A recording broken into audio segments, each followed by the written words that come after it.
ಅಣ್ಣಯ್ಯ, ಹಾ. ಇವಾಗ ಕರೆಂಟ್ಲಿ ಹ್ಮ್ ತುಂಬಾ ಟ್ರೆಂಡಿಂಗ್ ಹ್ಮ್ ಟಾಪಿಕ್ ಅಥವಾ ಹೌದು. ಟ್ರೆಂಡಿಂಗ್ ಟೆಕ್ನಾಲಜಿ ಅಂದ್ರೆ ಎಐ, ಆರ್ಟಿಫಿಷಿಯಲ್ ಇಂಟೆಲಿಜೆನ್ಸ್. ಹೌದು. ಪ್ರತಿಯೊಬ್ರು ಎಐ ನ ಬಳಸ್ತಾ ಇದಾರೆ, ಹ್ಮ್ ಅವ್ರದೇ ಆದ ರೀತಿಯಲ್ಲಿ ಬಳಸ್ತಿದ್ದಾರೆ. ಹ್ಮ್ ಎಲ್ಲ ಸಾಫ್ಟ್ವೇರ್ ಕಂಪನೀಸ್ ಅಲ್ಲೂ ಎಐ ಇದು ಶುರುವಾಗಿದೆ. ಹ್ಮ್ ಅಂದ್ರೆ AI is taking over jobs ಅನ್ನೋದು ಆಲ್ರೆಡಿ ಶುರುವಾಗಿದೆ. ಯಾಕಂದ್ರೆ ಎಷ್ಟೊಂದು ಲೇ ಆಫ್ಸ್ ನೋಡ್ತಿದೀವಿ ನಾವು. ಹೌದು. ಸುಮಾರು 20,000 30,000 ಮಾಸ್ ಲೇ ಆಫ್ಸ್ ನೋಡ್ತಿದೀವಿ. ಹ್ಮ್ ಬಟ್ ಅದೇ ಅಗೇನ್ ಅದರಲ್ಲಿ ಕೆಲವೊಬ್ರು ಎಐ ಹೆಸರಲ್ಲಿ ಅವರು ಕಾಸ್ಟ್ ಕಟಿಂಗ್ ಮಾಡ್ಕೊತಿದ್ದಾರೆ ಅಂತ ಅವರು ಎಐ ಅವ್ರ ವಾದ ಮಾಡ್ತಾರೆ. ಹ್ಮ್ ಬಟ್ ಫ್ಯಾಕ್ಟ್ ಅಂತೂ ನಡೀತಿದೆ. AI is taking over so many jobs ಅನ್ನೋದು ಎವಿಡೆಂಟ್ ಆಗ್ತಾ ಹೋಗ್ತಿದೆ. ಯಾಕಂದ್ರೆ ರೀಸೆಂಟ್ಲಿ ಇವಾಗ ಎಲ್ಲ ನಮ್ಮ ಕಂಪ್ನೀಸ್ ಅಲ್ಲೂ ಎಐ ಯೂಸೇಜ್ ಬಗ್ಗೆ ತುಂಬಾ ಪ್ರಾಮುಖ್ಯತೆ ಇದೆ. ಅಂದ್ರೆ ನೀವು ಅಪ್ಸ್ಕಿಲ್ ಆಗ್ಲಿಲ್ಲ ಅಂತಂದ್ರೆ you cannot survive in the industry, because industry is moving towards AI powered solutions ಅಂತಾನೆ ಹೋಗ್ತಾ ಇರೋದು. ಸೊ ಇವಾಗ ಹ್ಮ್ ಆದ್ರೆ ನಾನು ನಿಮ್ ಜೊತೆ ನಿನ್ನೆ ಮಾತಾಡ್ತಿರ್ಬೇಕಾದ್ರೆ ಎಐ ಬಗ್ಗೆ ಎಐ ಏಜೆಂಟ್ ಒಂದು ಚಾಟ್ ಜಿಪಿಟಿಲಿ ಏಜೆಂಟ್ಸ್ ಆತರ ಇದೆ ಅಂತ ಹೇಳಿ ನಿಮ್ಗೆ ತೋರಿಸ್ತಿರ್ಬೇಕಾದ್ರೆ ನೀವು ಚೆನ್ನಾಗಿ ಹೇಳಿದ್ರಿ, ಹ್ಮ್ ಗುರುನು ಏಜೆಂಟ್ ಅಲ್ವಾ ಅಂತ ಹೇಳ್ಬಿಟ್ಟು ನೀವು. ಹೌದಲ್ಲ, ಇಂಟ್ರೆಸ್ಟಿಂಗ್ ಆಗಿದೆಯಲ್ಲ ಇದು. ನಾವ್ ಯಾವತ್ತೂ ಹಿಂಗ್ ಯೋಚನೆ ಮಾಡಿಲ್ಲಲ್ಲ.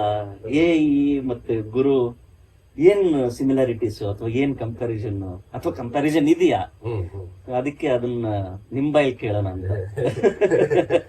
ಇಲ್ಲ, ನಮ್ಗೆ ಎಐ ತುಂಬಾ ಅಂದ್ರೆ ಹೇಗಂತಾರೆ, ಈಗ ಚಿಕ್ಕ ವಯಸ್ಸಲ್ಲಿ ಸಿನಿಮಾಗಳವಾಗೆಲ್ಲ ಸೈ ಸಿನಿಮಾಗಳು ಬರ್ತೀವಿ, ಸೈಫೈ ಟರ್ಮಿನೇಟರ್ ಅಂತ ಒಂದು ಸಿನಿಮಾ. ಅದರಲ್ಲಿ ಹ್ಯೂಮನ್ಸ್ ಮೇಲೆ ಎಐ ಕಾನ್ಶಿಯಸ್ನೆಸ್ ಪುಟ್ ತಗೊಂಡೆಲ್ಲ ತಾನೇ ನಿರ್ಧಾರಗಳು ತಗೊಂಡ್ಬಿಡುತ್ತೆ, ಮನುಷ್ಯರ ಮೇಲೆ ಅದು ಅಟ್ಯಾಕ್ ಮಾಡಕ್ ಶುರು ಮಾಡುತ್ತೆ.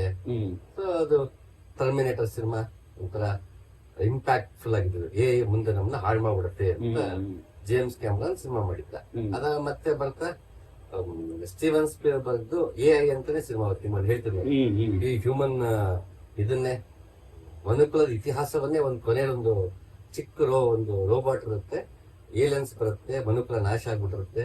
ಅದ್ ಕೂತ್ಕೊಂಡು ಆ ಮಗು ರೋಬೋಟ್ ಇರುತ್ತೆ, ಅದಕ್ಕೆ ಇಡೀ ಮನುಕುಲದ ಇತಿಹಾಸವನ್ನ ಅದು ಬಾಯಲ್ಲಿ ಕೇಳ್ತಾ ಹೋಗುವಂತ ಕತೆ. ಅದಕ್ಕೆ ಎಮೋಷನ್ಸ್ ಕೊಟ್ಟಿರ್ತಾರೆ ಅಂತ. ಸೊ ಇಲ್ಲಿ ಟರ್ಮಿನೇಟರ್ ಎಲ್ಲಿ ನಿಲ್ಲತ್ತೆ ಕತೆ, ಫೈಟ್ ಎಐ ಮತ್ತೆ ಮನುಷ್ಯ ಮಧ್ಯೆ ಯುದ್ಧ ನಡೆಯುತ್ತೆ ಅಂತಿದ್ರೆ, ಇವನು ಸ್ಪೀಲ್ಬರ್ಗ್ ಎಐ ಸಿನಿಮಾದಲ್ಲಿ ಅವ್ರಿಗೆ ಏನು ರೋಬೋಟ್ಸ್ ಬಳಸೋದು ಅರ್ಥ ಇಲ್ಲ, ಎಐಗಳನ್ನ ಬಳಸೋದ್ರಲ್ಲಿ ಅರ್ಥ ಇಲ್ಲ ಅಂತ ಹಂಟ್ ಮಾಡಕ್ ಶುರು ಮಾಡ್ಬಿಟ್ಟಿರ್ತಾರೆ. ರೋಬೋಟ್ಸ್ ನ ಹುಡುಕ ಹಂಟ್ ಮಾಡೋದು, ಮತ್ತೆ ನಾವೆಲ್ಲ ಆರ್ಗ್ಯಾನಿಕ್ ಆಗ್ಬೇಕು ಮತ್ತೆ ಅನ್ನೋದು, ಇಲ್ಲ ಒಂದು ತೊಡಲಾಟದ ಸಿನಿಮಾ. ಅದ್ರ ಮಧ್ಯೆ ಒಂದು ತಾಯಿ ಮಗನ sentiment, one of the finest cinemas in history of world cinema. So ಅದು ಒಂಥರ ಇಂಪ್ಯಾಕ್ಟ್ ಏನು ಎಐ ಅನ್ನೋದು ಅದೊಂದು ತಲೆಯಲ್ಲಿ ಕೂತಿತ್ತು. ಆ ಜೊತೆಗೆ ಕಡೆ ಮ್ಯಾಟ್ರಿಕ್ಸ್ ಬಂತು. ಆ ಮ್ಯಾಟ್ರಿಕ್ಸ್ ಅಲ್ಲಿ ನಿಮ್ಗೆ ನಮ್ಮನ್ನೆಲ್ಲ ಬ್ಯಾಟ್ರಿ ತರ ಬಳಸ್ತಾ ಇರುತ್ತೆ ಎಐ ತನ್ನ ಸರ್ವೈವ್ ಆಗೋದಕ್ಕೆ. ಸೊ ಬ್ಯಾಟ್ರಿ ತರ ನಮ್ಮನ್ನ ಬಳಸ್ಬೇಕು ಅಂದ್ರೆ ಮೈಂಡ್ ಆಕ್ಟಿವ್ ಇರ್ಬೇಕು ನಮ್ಗೆ. ಸೊ ಮೈಂಡ್ ಆಕ್ಟಿವ್ ಇರ್ಬೇಕು, ನಮ್ಮನ್ನ ಒಂದ್ ಕಡೆ ಒಂದ್ ದೊಡ್ಡದೊಂದು ಲೂಬ್ರಿಕೇಶನ್ ಟ್ಯೂಬ್ ಒಳಗಡೆ ನಮ್ಮನ್ನ ಮಲಗಿಸ್ಬಿಟ್ಟು ನಮ್ಮ ಮೈಂಡ್ ಒಂದು ಪ್ರಪಂಚ ಕಟ್ಕೊಟ್ಬಿಟ್ಟಿರುತ್ತೆ. ಅದು ನಾವು ಮರ್ತು ಬಿಟ್ಟಿದ್ರೆ ನಾವು ಆ ಪ್ರಪಂಚ ಒಳಗಿದೀವಿ ಅನ್ನೋದು. ಸೊ ನನ್ಗೆ ಮ್ಯಾಟ್ರಿಕ್ಸ್ ಅಂತ ಒಂದು ಪ್ರಪಂಚ ಕಟ್ಬಿಟ್ಟಿದೆ. ಅಲ್ಲಬ್ಬ ನಿಯೋ ಅಂತ ಇರ್ತಾನೆ, ಅವನು ಚೋಸನ್ ಒನ್ ಆಗ್ತಾನೆ. ಬಟ್ ಅವನ್ಗೆ ಚೋಸನ್ ಒನ್ ಇಲ್ವೋ ಅವ್ನಿಗೆ ಗೊತ್ತಿಲ್ಲ, ಅವನು ಮ್ಯಾಟ್ರಿಕ್ಸ್ ರಿಯಲ್ ಅಲ್ಲ ಅನ್ಸುತ್ತೆ, ಆಚೆ ಏನೋ ಬೇಕು ಅನ್ಸಿರುತ್ತೆ. ಆಗ ಇವನ್ ಬರ್ತಾನೆ, ಹೆಸರು ಬರ್ಬೇಕು, ಅವನ್ ಬಂದ್ಬಿಟ್ಟು ಮಾರ್ಫಿಯಸ್ ಬರ್ತಾನೆ. ಮಾರ್ಫಿಯಸ್ ಬಂದವನಿಗೆ ದಾರಿ ತೋರಿಸ್ತಾನೆ, ಗುರುವಾಗಿ ಬರ್ತಾನೆ. ಸೊ ಗುರುವಾಗಿ ಬರ್ತಾನೆ. ಮಧ್ಯ ಈ ಕಡೆ ಒರಕಲ್ ಅಂತ ಬರ್ತಾಳೆ, ಅವಳು ಮಾಯ ಆಗಿರ್ತಾಳೆ ಮತ್ತೆ ಪ್ರಕೃತಿಯಾಗಿ ಬಿಹೇವ್ ಮಾಡ್ತಿದ್ದಾಳೆ. ತಂದೆ ಆರ್ಕಿಟೆಕ್ಟ್ ಒಬ್ಬ ಇದ್ದಾನೆ. ಇದು ಆಗಾಗ ನಡೀತಿರೋದು ನಿನ್ನ ಕೌಂಟರ್ ಈಗೋನ ನೀನು ಫೈಟ್ ಮಾಡ್ಬಿಟ್ಟು ಅಂದಾಗ ಮತ್ತವನು ಆ ಏಜೆಂಟ್ ಜೊತೆಗೆ ಕೊನೆಯಲ್ಲಿ ಅವ್ನು ಫೈಟ್ ಮಾಡ್ತಾನೆ. ಅವ್ನು ಇವಾಗ ಯಾಕೆ ಏಜೆಂಟ್ ಅಂತಾನೆ ಅಂದಾಗ ಮತ್ತೆ ಇವಾಗ ಹಿಂದೆ ನೋಡಿದ್ರೆ ಇವಾಗ ಈ ಏಜೆಂಟ್ ಅಂತೀವಲ್ಲಿ ಅವನು ಏಜೆಂಟ್ ನ ತಲೆ ಹೋಗುತ್ತೆ. ಈಗ ಅದ್ ನೋಡ್ತಿದೆ. ಸೊ ಎಐ ಅಂತ ಬಂದ ತಕ್ಷಣ ಅದು ತಲೆಯಲ್ಲಿ ಓಡ್ತಾ ಇತ್ತು. ರೀಸೆಂಟ್ ಆಗಿ ಒಂದು ಪ್ರಾಜೆಕ್ಟ್ ಮಾಡ್ಬೇಕಾದ್ರೆ ಅಲ್ಲಿ ಮನುಷ್ಯ ನಾವೇನು ಟೈಪ್ ಮಾಡ್ಕೊಟ್ಟಿರ್ತೀವಿ ಅದನ್ನ ಮನುಷ್ಯನ ವಾಯ್ಸಲ್ಲಿ ಮಾಡ್ಕೊಡುತ್ತೆ. ಸೊ ಅಲ್ಲಿ ಮಾತಾಡ್ಬೇಕಾದ್ರೆ ನಾವು ಮಧ್ಯೆ ಪಾಸಸ್ ಕೊಡ್ತೀವಿ. ಮತ್ತೊಂದು ಮುಂಚೆ ಇರ್ಲಿಲ್ಲ, ಕೇಳಿದ ತಕ್ಷಣ ಗೊತ್ತಾಗ್ಬಿಡಿದ್ವಿ ಇದು ಇದಕ್ಕೆ ಪಾಸಸ್ ಕೊಡ್ತಿಲ್ಲ, ಏನ್ ಇರ್ತಿರ್ಲಿಲ್ಲ. ಮತ್ ನಾವು ಮಧ್ಯೆ ತಡವರ್ಸ್ಬೋದು, ಯೋಚನೆ ಮಾಡ್ಬೋದು. ನಾನಾ ಕಾರಣ ನಾವು ಪಾಸ್ ಕೊಡ್ತೀವಿ, ಉಗುಳು ನಿಂತೀವಿ, ಉಸಿರು ತಗೋತೀವಿ. ನಾನಾ ಕಾರಣಗಳ ಒಂದೇ ಫೋನ್ ನಾವು ಮಾತಾಡೋಲ್ಲ. ಮತ್ತೆ ಒಬ್ಬೊಬ್ರು ಒಂದೊಂದು ತನ್ನದೇ ಆದ ಲಯದಲ್ಲಿ ಮಾತಾಡ್ತಾರೆ. ಸೊ ಯಾರನ್ನ ಸೆಲೆಕ್ಟ್ ಮಾಡಿ ಅಲ್ವಾ? ಗಂಟೆ ಮಾತಾಡೋದನ್ನ ಸೆಲೆಕ್ಟ್ ಮಾಡ್ಬೇಕಾ, ನಿಧಾನಕ್ಕೆ ಮಾತಾಡೋದನ್ನ ಸೆಲೆಕ್ಟ್ ಮಾಡ್ಬೇಕಾ, ಯಾವ ಕಾಂಟೆಕ್ಟ್ ಯಾವ್ದನ್ನ ತಗೋಬೇಕು? ಇದು ವಾಯ್ಸ್ ಓವರ್ ಕೂಡ ಶೈಲಿ ರೀತಿ ಆದ್ರೆ what makes it sound human. ಅದು ವಾಯ್ಸ್ ಕೊಟ್ಬಿಡೋದಲ್ಲ, ಅದು ಕೇಳ್ತಿದ್ರೆ ಮನುಷ್ಯನೇ ಕೊಟ್ಟ ಅಂತ ಅನ್ನಂಗಿದ್ರೆ ಮನುಷ್ಯನಿಗೆ ಏನಿದೆ ಅಂತದ್ದು ಉಸಿರಾಟ ಇದೆ. ಬಹುಶಃ ಅದು ಗಮನಿಸಿರ್ಬೇಕದು. ಅದು ವಾಯ್ಸ್ ಓವರ್ ಮಾಡ್ಬೇಕು, ಮಧ್ಯ ವಾಯ್ಸ್ ಓವರ್ ಕೊಡಬಾರದು. ಉಸಿರು ತಗೊಂಡಂಗೆ ಅದು ಎಫೆಕ್ಟ್ ಕೊಟ್ಟಿದೆ. ಉಸಿರು ತಗೊಂಡು ಮಾತಾಡ್ತಿದೆ. This is what makes us human ಅಂತಾರೆ. ಏನೇ ಕೊಟ್ರು ಕೊನೆಗೆ ಅದಿಲ್ಲ, ಪ್ರಾಣ ಇಲ್ಲ ಅಥವಾ ಉಸಿರಾಟ ಇಲ್ಲ, ಪ್ರಾಣ ಇದೆ. ಯಾಕಂದ್ರೆ ಎಲೆಕ್ಟ್ರಿಸಿಟಿ ಬೇಕೇ ಬೇಕು. ಎಲೆಕ್ಟ್ರಿಸಿಟಿ ಬೇಕು, ಅದಕ್ಕೊಂದು ಹಾರ್ಡ್ವೇರ್ ಬೇಕು, ಬಡ್ಸ್ಲೋ ಒಂದು ಸಾಫ್ಟ್ವೇರ್ ಅಂತ ಇದೆ, ಅದಕ್ಕೊಂದಷ್ಟು ಫೀಡ್ ಮಾಡೋದು ಬೇಕು. ಸೊ ಇದೆಲ್ಲ ಇದೆ. ಅಪಾರ್ಟ್ ಫ್ರಮ್ ದಟ್ ನಮಗೂ ಇದೆ, ನಮಗೂ ಪ್ರಪಂಚನ ದೊಡ್ಡ ಓಪನ್ ಸೋರ್ಸ್ ಇದೆ. ಓಪನ್ ಸೋರ್ಸ್ ಇಂದೆಲ್ಲ ಮಾಹಿತಿ ತಿಂತೀವಿ ಎಲೆಕ್ಟ್ರಿಸಿಟಿಗೋಸ್ಕರ.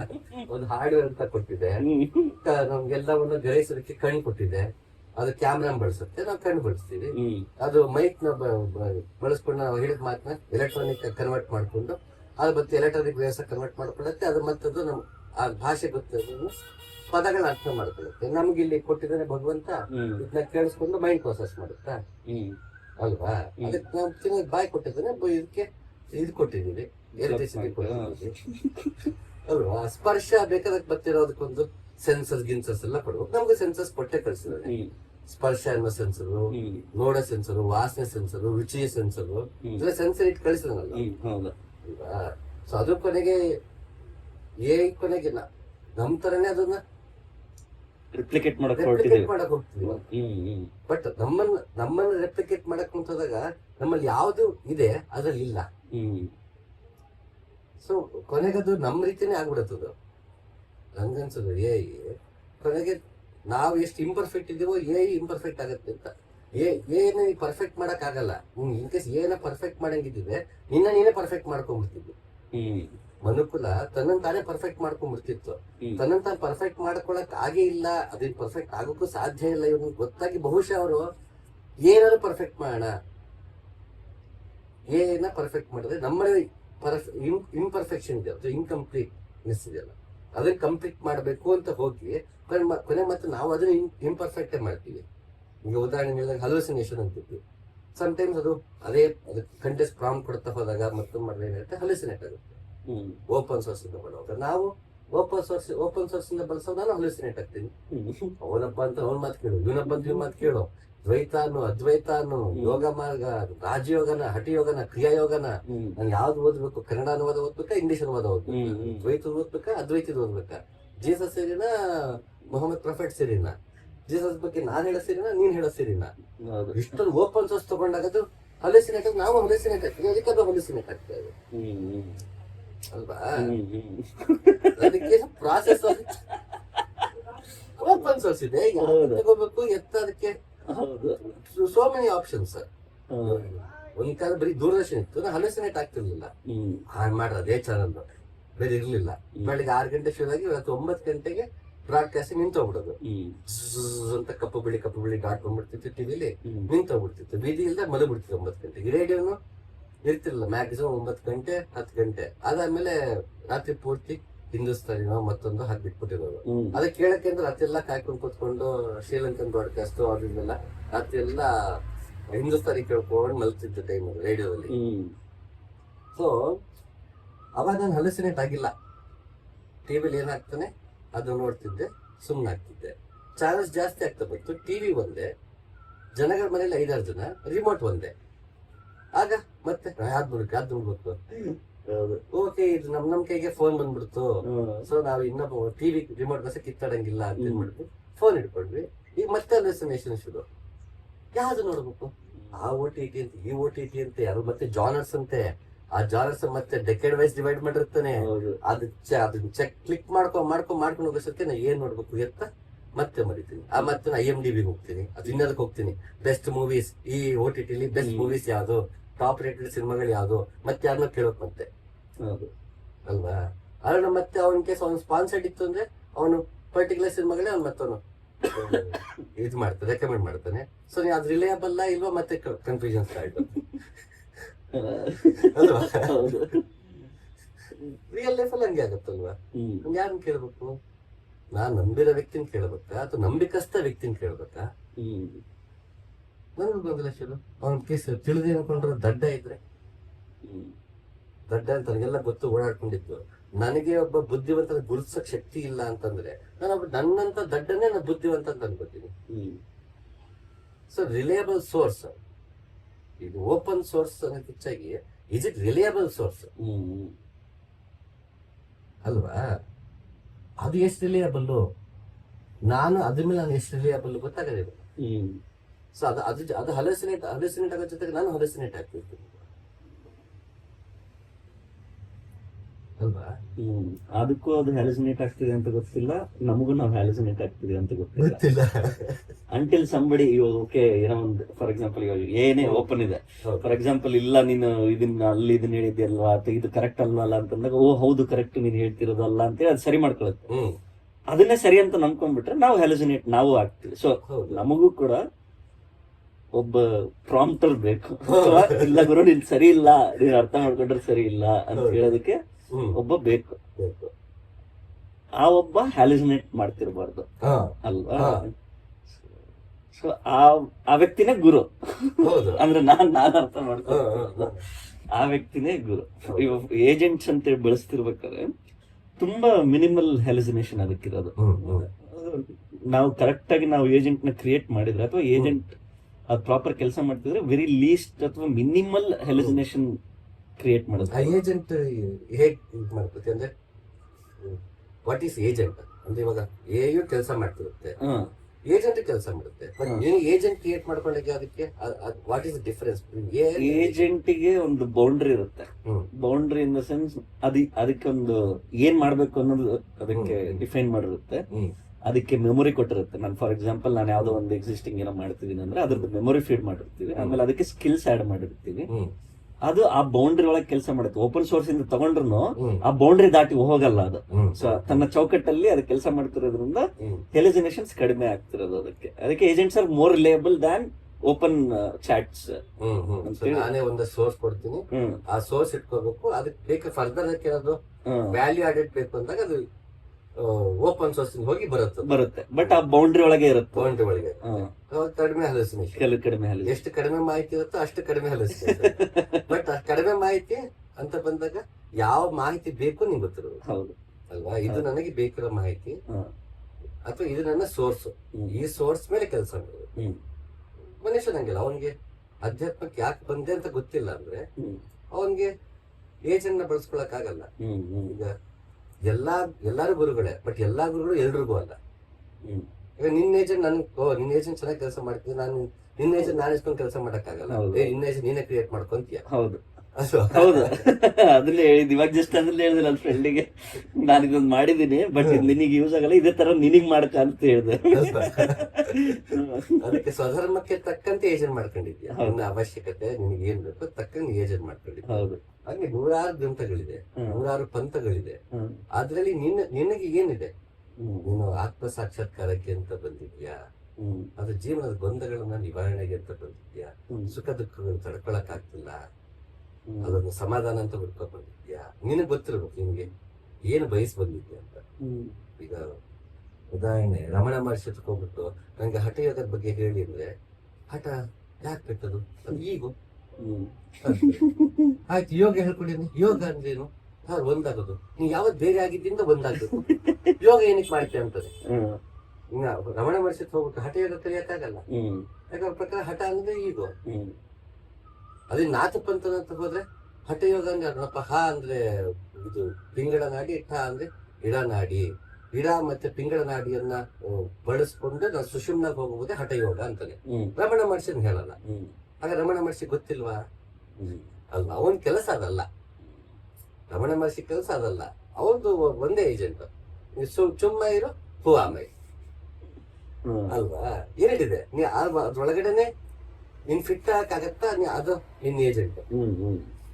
ನನಗಿಲ್ಲ, ನಾನು ಹಠಯೋಗ ಮಾಡ್ಬೇಕು, ನಾನೇನು ಸಾಧನೆ ಮಾಡ್ಬೇಕು, ಯೋಗ ಮಾರ್ಗದಲ್ಲಿ ಎಲ್ಲಾ ತರದ್ದು ಹತ್ಕೊಂಡು ಹಂತಂದು ಹತ್ಕೊಂಡು ಹೋಗಂತ ಮಾಡ್ಬೇಕು, ತದನಂತರ ಧ್ಯಾನ ಅನ್ನೋದಿದೆ. Ramana Maharshi is not your agent, is an excellent agent but not your agent ಅಲ್ವಾ. ಈಗ ನಾನು ಒಬ್ಬ ಸಂಸಾರಿ, ನಾನು ಸಂಸಾರಿಗಳನ್ನೇ ಎಂಟರ್ಟೈನ್ ಮಾಡೋದು, ಸನ್ಯಾಸಿಗಳನ್ನ ಎಂಟರ್ಟೈನ್ ಮಾಡಲ್ಲ, ಅಥವಾ ಬ್ರಹ್ಮಚರ್ಯವನ್ನ ಎಂಟರ್ಟೈನ್ ಮಾಡಲ್ಲ, ವೈರಾಗ್ಯನ ಎಂಟರ್ಟೈನ್ ಮಾಡಲ್ಲ. ಯಾಕಂದ್ರೆ ವೈರಾಗ್ಯಕ್ಕೂ ಜಿಗುಪ್ಸೆಗೂ ವ್ಯತ್ಯಾಸ ಗೊತ್ತಿಲ್ಲ ಜನಕ್ಕೆ. ವೈರಾಗ್ಯನೇ ಜಿಗುಪ್ಸೆನೇ ವೈರಾಗ್ಯ ಅನ್ಕೊಂಡ್ಬಿಟ್ಟಿರ್ತಾರೆ. ಹಂಗಾಗ್ಬಿಟ್ಟಿಲ್ಲಪ್ಪ ಬೇಡ. ಮತ್ತೆ ನಾನು economics student, so I know the value of money, earnings, ಮತ್ತೆ ಇಡೀ ಒಂದು ಸೊಸೈಟಿ ಎಕಾನಮಿ ವೈಸ್ ಹೇಗೆ ಒಬ್ಬರಿಗೊಬ್ರು ಇಂಟರ್ ಡಿಪೆಂಡೆಂಟ್ ಇದ್ದಾರೆ, ಯಾಕೆ ಆರ್ಥಿಕ ಆರೋಗ್ಯ ಎಷ್ಟು ಮುಖ್ಯ, ಇದು ಅದರದೇ ವಿದ್ಯಾರ್ಥಿ ಆಗಿರೋದ್ರಿಂದ ನಂಗೆ ಆರ್ಥಿಕತೆ ಬಗ್ಗೆ ನನಗೆ ಪೂರ್ಣ ದೃಷ್ಟಿಯಲ್ಲಿ ಅದನ್ನ ಸಾಮಾಜಿಕವಾಗಿ ಮಾನಸಿಕವಾಗಿ ಹಲವು ರೀತಿಯಲ್ಲಿ ಬರೀ ಇದನ್ನ ಎಕಾನಮಿಕ್ಸ್ ನ ನೋಡೋದಕ್ಕೆ ಬರೋದ್ರಿಂದ ನನ್ಗೆ ಅದನ್ನ ಅಲೆಗಳಿತ ನನ್ ಕೈಲಾಗದೇ ಇಲ್ಲ. ನೀ ಅಲೆಗಳಿ ಬಿಡ ಅಂತೀನಿ ನಾನು ಅಲ್ವಾ. ಅದನ್ನ ಎಚ್ಚರಿಕೆಯಿಂದ ಬಳಸೋದ್ ಕಲಿ. ಈಗ ಹಾವು ಹಿಡಿಯಕ್ ಹೋಗಂಗೆ ಸಾರ್ ಹಾವು ಹಿಡಿಯಕ್ ಬರಲ್ಲ, ಹಾವು ಕಚ್ಚುತ್ತಾನಲ್ಲ ಅವ್ರು, ಹಾವು ಕಚ್ಚಿಸ್ಕೊಳ್ದೆ ಹಾವು ಹಿಡಿಯೋದು ಹೇಗೆ ಅಂತ ಅವ್ನು ನೋಡ್ತಾರೆ ಅಲ್ವಾ. ಹಾವು ಕಚ್ಚುತ್ತೆ ಬೇಡ, ನಾನು ಬರೀ ನಾಯಿ ಮಾತ್ರ ಹಿಡಿತೀನಿ, ಔಷಧಿ ಇಂಜೆಕ್ಷನ್ ಚುಚ್ಚಿಸ್ಕೊಂಡ್ರೆ ಸಾಕು, ಅಥವಾ ನಾನು ಆಮೆ ಹಿಡಿತೀನಿ ಅದು ಕಚ್ಚದೇ ಇಲ್ಲ ಅಂದ್ರೆ, ಆಮೆ ಸೇಫ್ ಸರ್ ಅದು ಹಿಡಿಬಹುದು ಅದು ಕಚ್ಚಲ್ಲ ಅಂದ್ರೆ ಆಮೆ ಹಿಡಿಯೋ ಅವಶ್ಯಕತೆ ಇಲ್ಲ. ಹಿಡಿಬೇಕಂದ್ರೆ ಹಾವೇ ನೀನು ಅವಾಗ ನೋಡಕ್ಕೆ ಹಾವು ಹಿಡಿಬೇಕು, ಕಚ್ಚಿಸ್ಕೊಂಡೆ ಹಿಡಿಬೇಕು.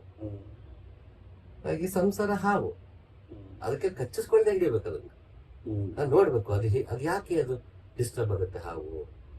ಓ ನಾನು ಚಲನೆಯಲ್ಲಿದ್ದೆ ಅದು ಚಲನೆಯಲ್ಲಿರುತ್ತೆ, ನಾನು ಸ್ಥಿತವಾಗಿರೋ ಅದು ಸ್ಥಿತವಾಗಿರುತ್ತೆ, ನನ್ನನ್ನು ಅದು ರಿಫ್ಲೆಕ್ಟ್ ಮಾಡ್ತಾ ಇದೆ ಅಂತ ಗೊತ್ತಾದಾಗ ನಾನು ಮಾಡ್ತೀನಿ, ಆ ಸಮಾಧಾನವಾಗುತ್ತೆ. When you know the nature of the snake, behaviour of the snake, ನೀವಾಗ ಏನ್ ಮಾಡ್ತೀಯ ಸಮಾಧಾನವಾಗುತ್ತೆ. ಓ ಅದು ಭಯ ಪಟ್ಟರೆ ಅದಕ್ಕದು ಪ್ರಾಣಾಪಾಯನ ಮಾತ್ರ ಹಾನಿ ಮಾಡುತ್ತೆ, ದಾಳಿ ಮಾಡುತ್ತೆ, ಇಲ್ಲ ಅಂದ್ರೆ ನಿಂಗೆ ಗೊತ್ತಾದಾಗ ನೀನು ಸುಮ್ಮನಾಗ್ತೀಯ. ನೋಡಪ್ಪ ನನ್ಗೆ ಹತ್ತಕ್ಕೆ ಬರ್ತಾ ಇಲ್ಲ, ಒಂದು ಸೈಲೆಂಟ್ ಆಗ್ತೀಯ. ಓ ನೀನು ಸುಮ್ಮನಿದ್ದಾನೆ ಏನು ಮಾಡಲ್ಲ ಅಂತ ಅನ್ಕೊಳ್ಳೋಸಕ್ಕೆ ಹಿಡಿದ್ಬಿಡ್ಬೋದು. ಅದು ಚಾಣಾಕ್ಷರದಿಂದ ಪೈಪಲ್ಲಿ ಅದನ್ನ ಹಾಕೊಂಡು ತಗೋಬಹುದು. 100 ರೀತಿ ಅವನ್ನ ಹಿಡಿಬಹುದು. ಸಂಸಾರದ ಸ್ವಭಾವವನ್ನ ತಿಳ್ಕೊಂಡು ಅದನ್ನ ಹಿಡಿಬಹುದು. ಕೆಲವ್ರಿಗೆ ಆಗಲ್ಲ. ತುಂಬಾ ಸಲ ಹಾವು ಕಚ್ಚಿಸ್ಕೊಂಡ್ಬಿಟ್ಟು ಇಲ್ಲ ಸರ್ ನನ್ಗೆ ಹಾಗೆ ಕಚ್ಚಿಸ್ಕೊಳಕ್ಕಾಗಲ್ಲ, ಅದ್ರ ಬಗ್ಗೆ ತಿಳ್ಕೊಂಡು ನನ್ಗೆ ಆಗಲ್ಲ, ನಂಗೆ ಸಾಕ ಹೋಗಿದೆ, ನಂಗೆ ಹಾವಿನ ಸಹವಾಸನೆ ಬೇಡ ಅಂತಾರೆ. ಅಂಥವ್ರಿಗೆ ನಾನಲ್ಲ ಅಲ್ವಾ. ಯಾಕೆ ನಂಗೆ ಸಾಮಾಜಿಕವಾಗೂ ನನ್ಗೆ ಅಷ್ಟೇ ಒತ್ತು ಕೊಡೋನು, ಸಾಂಸಾರಿಕವಾಗೂ ಅಷ್ಟೇ ಒತ್ತು ಕೊಡೋನು, ಆಧ್ಯಾತ್ಮಿಕ 3 ಒಂದಕ್ಕೊಂದು ಇಂಟರ್ಲಿಂಕ್. ಸೊ ನಾನು ಬೇರೆ ತರ ಏಜೆಂಟ್. ನಂತರ ನನ್ನ ಏಜೆಂಟ್ ಎಲ್ರಿಗೂ ಆಗ್ಬೇಕು ಅಂತಿಲ್ಲ ಅಲ್ವಾ. ಮತ್ತೆ ಈ ಏಜೆಂಟ್ ಯಾವ್ದು ನಾಮರೂಪಗಳು ಸಿಗಾಕಂಗಿಲ್ಲ, ಕಾವಿ ತರ ಬಟ್ಟೆ ಹಾಕಿಲ್ಲ, ಗುರುಗಳ ಸ್ಥಾನ ಕೂತರು ಹೇಗೆ ಬಟ್ಟೆ ಹಾಕ್ತಾರೆ ಯಾವ ಬಟ್ಟೆ ಇಲ್ಲ, ನೀ ಅದನ್ನೇ ಅಪೇಕ್ಷೆ ಪಟ್ಕೊಂಡ್ಬಂದವನ್ಗೆ ನಾನು ಆ ಏಜೆಂಟ್ ಅಲ್ಲ. ನಾನು ಕುಂಕುಮ ಹಚ್ಚಲ್ಲ, ವಿಭೂತಿ ಹಚ್ಚಲ್ಲ, ಯಾವ ನಾಮಗಳು ಹಾಕಲ್ಲ, ಹಾಕಬಾರ್ದು ಅಂತಲ್ಲ. ಈ ಏಜೆಂಟ್ ಹಂಗಿಲ್ಲ. ನಾಮರೂಪಗಳನ್ನೇ ನೋಡಿ ನೀವು ಹೋಗ್ತೇವೆ ನಂಗಿದ್ರೆ ಅವ್ರಿಗೆ ನಾನೆಲ್ಲ. ಹಾಗೆ ಇದೇನು ಜಗತ್ತಿದೆ ಅದಷ್ಟು ಓಪನ್ ಸೋರ್ಸ್ ಆಗಿದ್ರೆ, ಓಪನ್ ಸೋರ್ಸ್ ತಗೋತೆ ಅಂದ್ರೆ ಯಾವ್ದು ರಿಲಿಯಬಲ್ ಸೋರ್ಸ್ ಅಂತ ಗೊತ್ತಾಗತ್ತೆ. ಹಾಗೆ ಇದು ಎಗೂ ಕೂಡ ಅದೇ ಸಮಸ್ಯೆ ಆಗುತ್ತೆ. So you can make an a efficient but not perfect. ಒಂದು ಏನ ನೀವು ಪರ್ಫೆಕ್ಟ್ ಮಾಡಕ್ ನಿಂಗೆ ಸಾಧ್ಯ ಇತ್ತು ಅಂದ್ರೆ ಮನುಕುಲವೇ ಪರ್ಫೆಕ್ಟ್ ಆಗ್ಬಿಡ್ತಿತ್ತು. ಅದಾಗಿಲ್ಲ, ಶತಶತಮಾನಗಳಿಂದ ಆಗಿಲ್ಲ. ಬುದ್ಧ ಬಂದಾಗಿಲ್ಲ, ಉಪನಿಷತ್ಕಾರರು ಬಂದಾಗಿಲ್ಲ, ಜೀಸಸ್ ಬಂದಾಗಿಲ್ಲ, ಎಂತೆಂತ ಸಾಕ್ರೆಟಿಸ್ ಬಂದಾಗಿಲ್ಲ, ಲಾವೋಸು, ಚಾಂಗ್ಸು, ಕನ್ಫ್ಯೂಷಿಯಸ್ ಇಂಥವ್ರು ಬಂದಾಗ ಆಗಿಲ್ಲ. ಗಾಂಧೀಜಿ ಬಂದಾಗಿಲ್ಲ, ಬಾಬಾ ಸಾಹೇಬ್ರು ಬಂದಾಗಿಲ್ಲ, ವಿಶ್ವೇಶ್ವರಯ್ಯ ಬಂದಾಗಿಲ್ಲ. ಯಾರು ಬಂದಾಗ ಆಗಿಲ್ದಂತ ಸಿಗದಿರೋಂಥ ಪರ್ಫೆಕ್ಷನ್ ಇವತ್ತು ಹೇಗೆ ಸಿಗುತ್ತೆ? So we can become more efficient, not perfect. Hence ನಾವ್ ಏನೇ ಮಾಡಿದ್ರು ಅದರಲ್ಲೂ ಪರ್ಫೆಕ್ಷನ್ ಇರಲ್ಲ, ಮತ್ತೆ ಎಫಿಷಿಯಂಟ್ ಆಗ್ಬೋದು ನಾವು. ಹಂಗಾಗಿ ಸೋರ್ಸ್ ರಿಲಿಯಬಲ್ ಅಲ್ಲ ಅಂದ್ಮೇಲೆ ನಿಮ್ಗೆ ಕೂಡ ರಿಲಿಯಬಲ್ ಅಲ್ವಲ್ಲ. ಹೌದು, ಕಂಪ್ಲೀಟ್ ಏನಂದ್ರೆ ರಿಲಿಯಬಲ್ ಅಂತಂದ್ರೆ ಕಂಪ್ಲೀಟ್ ಡಿಪೆಂಡೆನ್ಸಿ. ಕಣ್ಮುಚ್ಚಿ ನಂಬೋದು, ಅದನ್ನ ಕಣ್ಮುಚ್ಚಿ ನಂಬೋದು. ಸೊ ಗುರು ಜೊತೆಗೆ ಅದೇ ಮಾಡ್ತೀವಲ್ವಾ. ನನಗೆ ಹಲಸಿನೇಟ್ ಆಗ್ತಾ ಹೋಗ್ತೀನಿ, ನಾನು ನಂಬಿಡ್ತೀನಿ. ಆಯ್ತು ನೀವೇನ್ ಹೇಳ್ತೀರ ಅದೇ ಸತ್ಯ, ನಂಬಿಡ್ತೀನಿ ನಾನು. ಅದನ್ನ ಪ್ರಶ್ನೆ ಮಾಡಕ್ ಹೋಗಲ್ಲ. ಇವತ್ತೆರಡು ಮಾತಿದ್ದಂಗೆ ಏಯ್ ನನ್ ಮುಂದೆ ಕೂತು ಏನೋ ಕೇಳ್ತಿತ್ತು ಪ್ರಶ್ನೆ, ಉತ್ತರ ಕೊಡ್ತಿದೆ, ಹೌದು ಏನು ಇದೇ ಹೇಳ್ತಾ ಇದೆ, ಚಾಟ್ ಜಿಪಿಟಿ ಇದೇ ಹೇಳ್ತಿದೆ, ಚಾಟ್ ಜಿಪಿಟಿ ಇದೇ ಹೇಳ್ತಾ ಅದನ್ನ ಕೇಳೋದು, ನನ್ನ ಯಾಕೆ ಕೇಳುತ್ತೆ ಅಂತ. ಸೊ ಗುರುವಾಣಿಯನ್ನ ಗುರುವಾಣಿಯನ್ನ ಒಪ್ಪಬೇಕಿರೋದು ನೀನೇ, ನಿನ್ನ ಬುದ್ಧಿನೂ ಅಲ್ಲ ಮನಸ್ಸು ಅಲ್ಲ, ಚಾಟ್ ಜಿಪಿಟಿ ಅಲ್ಲ, ತರ್ಕವೂ ಅಲ್ಲ. ಯಾಕಂದ್ರೆ ತರ್ಕಾತೀತವಾಗಿರ್ತದೆ. ಸೊ ತರ್ಕಾತೀತವಾದದ್ದು ಅಂತಾಗ ನೀನು ತರ್ಕಾತೀತನೇ ಆಗಿರೋದ್ರಿಂದ ಮನಸ್ಸು ಬುದ್ಧಿಯಿಂದ ಗುರುವಾಣಿನ ಅರ್ಥ ಮಾಡ್ಕೊಳಕ್ಕಾಗಲ್ಲ. ಅದನ್ನ ಚಿತ್ತಕ್ಕೆ ಹೋಗ್ಬೇಕು ನೇರ. ಅವನ ಇನ್ಫ್ಲೂಯೆನ್ಸರ್ ಅಲ್ಲ.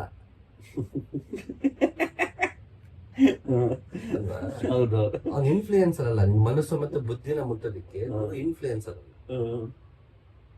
ಅವನು ಇಂಪ್ಯಾಕ್ಟ್ ಮಾಡಕ್ ಬಂದಿರ್ತಾನೆ. ಈ ಇನ್ಫ್ಲೂಯೆನ್ಸ್ ಏನಾಗುತ್ತೆ, ನಿನ್ನ ಟ್ರಾನ್ಸ್ಫರ್ ಮಾಡಲ್ಲ, ಇಲ್ಲ ಪರಿವರ್ತನೆ ಬರಲ್ಲ. ಹೆಚ್ಚು ನಿನ್ನ ಬದಲಾವಣೆ ಕಾಣಿಸ್ಬೋದು ಅಷ್ಟೇ. ನೀನು ಇನ್ನೊಬ್ಬನ ಅನುಸರಿಸಬಹುದು, you can imitate. But guru imitate ಮಾಡಿಸಲ್ಲ, ನಿನ್ನ ಸ್ವತಂತ್ರಗೊಳಿಸ್ತಾನೆ.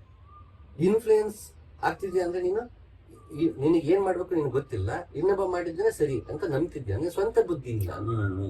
ಹೌದು, ನೀನ್ ಇನ್ಫ್ಲೂಯೆನ್ಸ್ ಆಗ್ತಿದ್ಯಾ, ನನ್ ಸ್ವಂತ ಬುದ್ಧಿ ಇಲ್ಲ. ಸೊ ಗುರು ಕೆಲಸ ಇನ್ಫ್ಲೂಯೆನ್ಸ್ ಮಾಡೋದಲ್ಲ, ಇನ್ನು ಪರಿವರ್ತಿಸೋದು, ಇನ್ನು ಟ್ರಾನ್ಸ್ಫಾರ್ಮ್ ಮಾಡೋದು. ಅವ್ನು ಇಂಪ್ಯಾಕ್ಟ್ ಮಾಡೋದಲ್ಲ, ಟ್ರಾನ್ಸ್ಫಾರ್ಮ್ ಮಾಡೋದು. ಟ್ರಾನ್ಸ್ಫಾರ್ಮ್ ಹೆಂಗ್ ಮಾಡಕ್ಕಾಗತ್ತೆ, ನಿನ್ನ ಚಿತ್ತಕ್ಕೆ ಕೈ ಹಾಕ್ದಾಗ. ನಿನ್ನ ಚಿತ್ತ ಕೈ ಹಾಕಕ್ಕಾಗಲ್ಲ, ಯಾಕೆ ಅದಕ್ಕೆ ಚಿತ್ತವಿಲ್ವಲ್ಲ. ಅದು ಅನುಭವದಿಂದ ಪಡೆದಿರೋ ಮಾಹಿತಿಗಳಲ್ಲ. ಇನ್ನೊಬ್ಬರ ಅನುಭವಗಳು, ಇನ್ನೊಂದು ಸಿಕ್ಕ ಮಾಹಿತಿಗಳು ಎಲ್ಲವನ್ನೂ ತಗೊಂಡ್ ಮಾಡ್ತೀವಿ ಬಿಟ್ರೆ ಸ್ವಂತ ಅನುಭವ ಇಲ್ಲ. ಅದೇನ್ ಟೆಕ್ನಾಲಜಿ, ಅದ್ಭುತ ಟೆಕ್ನಾಲಜಿ. ಅದು ಅದನ್ನ ಅಲಗಲಿಯಕ್ಕೆ ಆಗಲ್ಲ. ಅದನ್ನ ವೇಸ್ಟ್ ಅಂತಿಲ್ಲ, ಅದು ಬೇಕು ಮನುಷ್ಯನ್ಗೆ. ಅದು ಹುಡುಗಾಟ ಅಲ್ಲ. ಅದು ತಾನೇ ಯೋಚನೆ ಮಾಡುವಂತ ಒಂದನ್ನ ಸೃಷ್ಟಿ ಮಾಡೋದು ಹುಡುಗಾಟ ಅಲ್ಲ. ಬಟ್ ಆದ್ರೆ ಅದಕ್ಕೂ ಮನುಷ್ಯನ ಕೊನೆಗೆ ಒಂದು ವ್ಯತ್ಯಾಸ ಅಂತ ಇರುತ್ತಲ್ಲ, ಸ್ವಾನುಭವ ಅಲ್ವಾ. ಆ ಸ್ವಾನುಭವ ಇರಲ್ಲ ಅದಕ್ಕೆ. ಅದು ಎಲ್ಲಿಗೆ ಇಂಪ್ಯಾಕ್ಟ್ ಆಗಿದೆ, ಅದಕ್ಕೆ ಚಿತ್ತ ಇಲ್ಲ. ಇವನಿಗಿದೆ, ಮನುಷ್ಯನಿಗಿದೆ, ಚಿತ್ತ ಇದೆ. ನಾನಿನ್ನ ಚಿತ್ತವನ್ನ ಮುಟ್ಟಬಲ್ಲೆ. ಏನೇ ಚಕ್ರಗಳ ಬಗ್ಗೆ ಹೇಳಿದ್ರು, ಚಕ್ರವನ್ನ ನಿಂಗೆ ಧ್ಯಾನ ಮಾಡ್ಸಕ್ಕಾಗಲ್ಲ. ನಿನ್ನೊಳಗೆ ಚಕ್ರವನ್ನ ಅದು ಮುಟ್ಟಿ ನಿಂಗೆ ನೋಡು ಇಲ್ಲಿದೆ ಚಕ್ರ ಅಂತ ನಿಂಗೆ ಅನುಭವ ಕೊಡಕ್ಕಾಗಲ್ಲ. ನಿನಗೆ ಇಲ್ಲಿ ನಾಡಿ ಇದೆ, ಇಲ್ಲಿ ಹೃದಯ ಇದೆ, ಇಲ್ಲಿ ಸಹಸ್ರಾರ ಇದೆ ಅಂತ ನಿಮಗೆ ಅನುಭವಕ್ಕೆ ಕೊಡಕ್ಕಾಗಲ್ಲ.